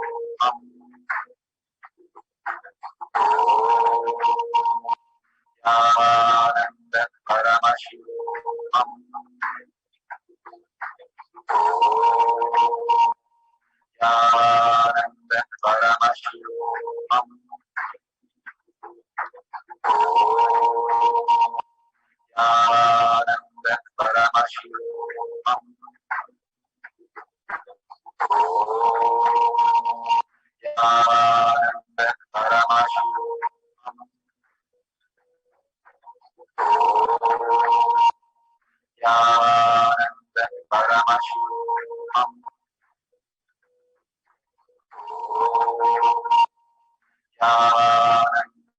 Paramashivoham.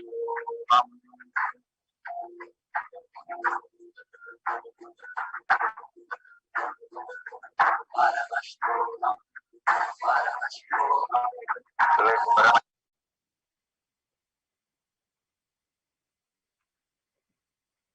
So beautiful that so many As manifested as your manifestings as Paramashiva.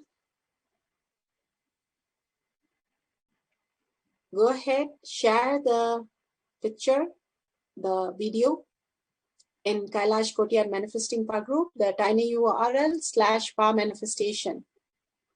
This URL here that you see in the left down corner, you can click on that and post your videos, your post, or you can post it in your social media platforms and tag it to your friends and families.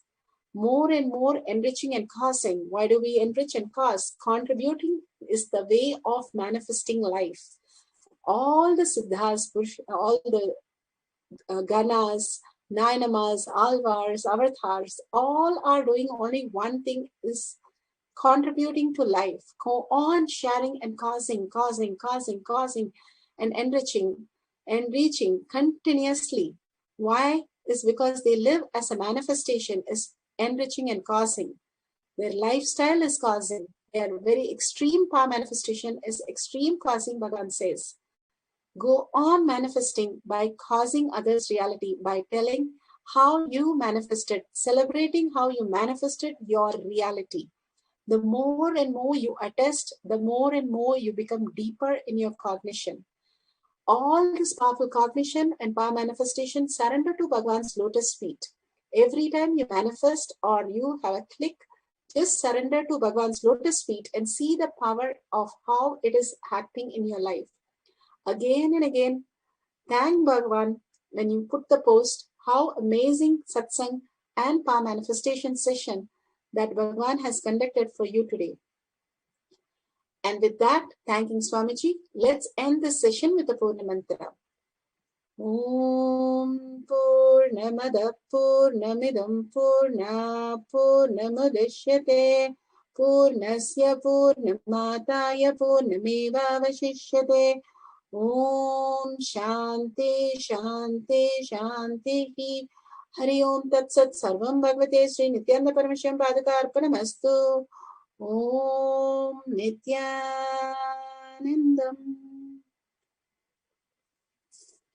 Thank you so much for participating. See you in the next Kailash Kotiyar Manifesting Power session after the satsang every day. Thank you. Nithyanandam.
నందివాహన Nagabhushana దోష నాశ వినాశన సృష్టికారణ నష్టహారణ తమోరజో సత్వగుణ విమోచన మాఘమాసమున కృష్ణపక్షమున చతుర్దశి నడి జామురాతిరిన మహాలింగమే ఉద్భవించెనట బ్రహ్మ విష్ణువుల అహం అనిగెనట సృష్టికి మూలం నీవని తెలిసి సాగిలబడి నీ మహిమకు మొక్కే అదే మహాశివరాత్రి వెలిసినట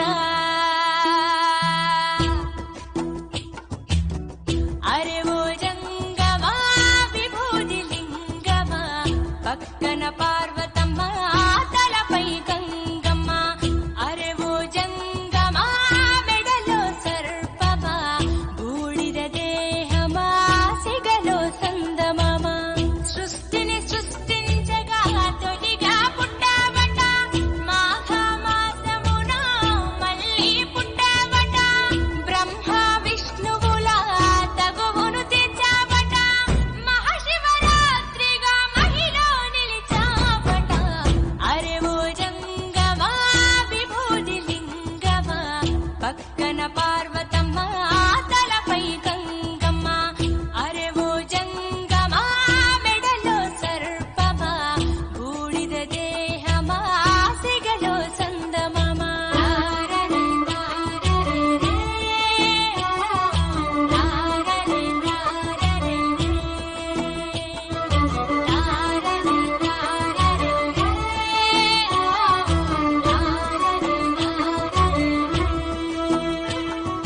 నిదురా ఆహారం అన్నీ మానేస్తా ఉండి ఉపవాసం చేస్తాం జాగారం జ్ఞానం నీ నేత్రం నీతే నీ సూత్రం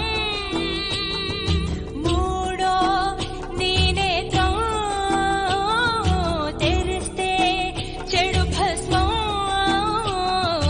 జగమే నీ రూపం తారని తారని తారని తారని తారని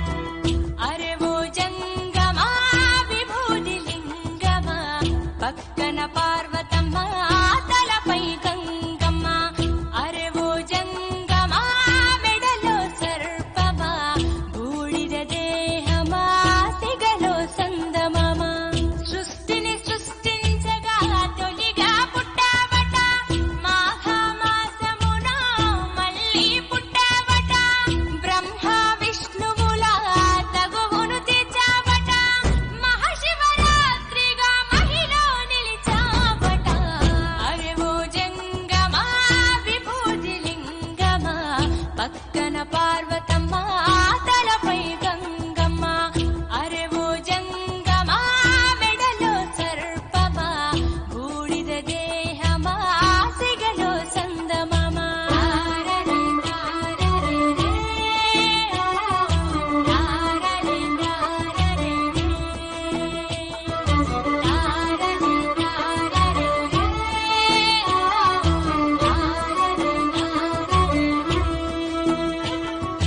ఆత్మా పరమాత్మ అంతా నీ ఆట మాలో జీవుడిగా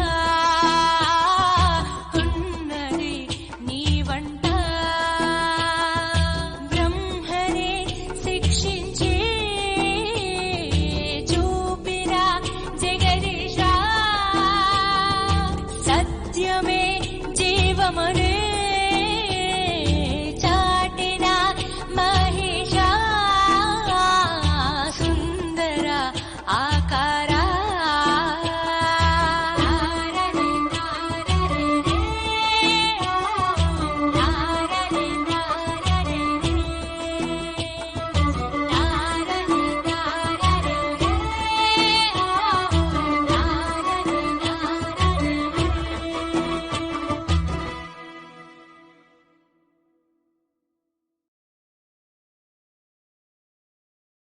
నందివాహన నాగభూషణ దోషనాశ వినాశన సృష్టికారణ నష్టహారణ తమోరజో సత్వగుణ విమోచన మాఘమాసమున కృష్ణపక్షమున చతుర్దశి నడి జామురాతిరిన మహాలింగమే ఉద్భవించెనట బ్రహ్మ విష్ణువుల అహం అనిగెనట సృష్టికి మూలం నీవని తెలిసి సాగిలబడి నీ మహిమకు మొక్కే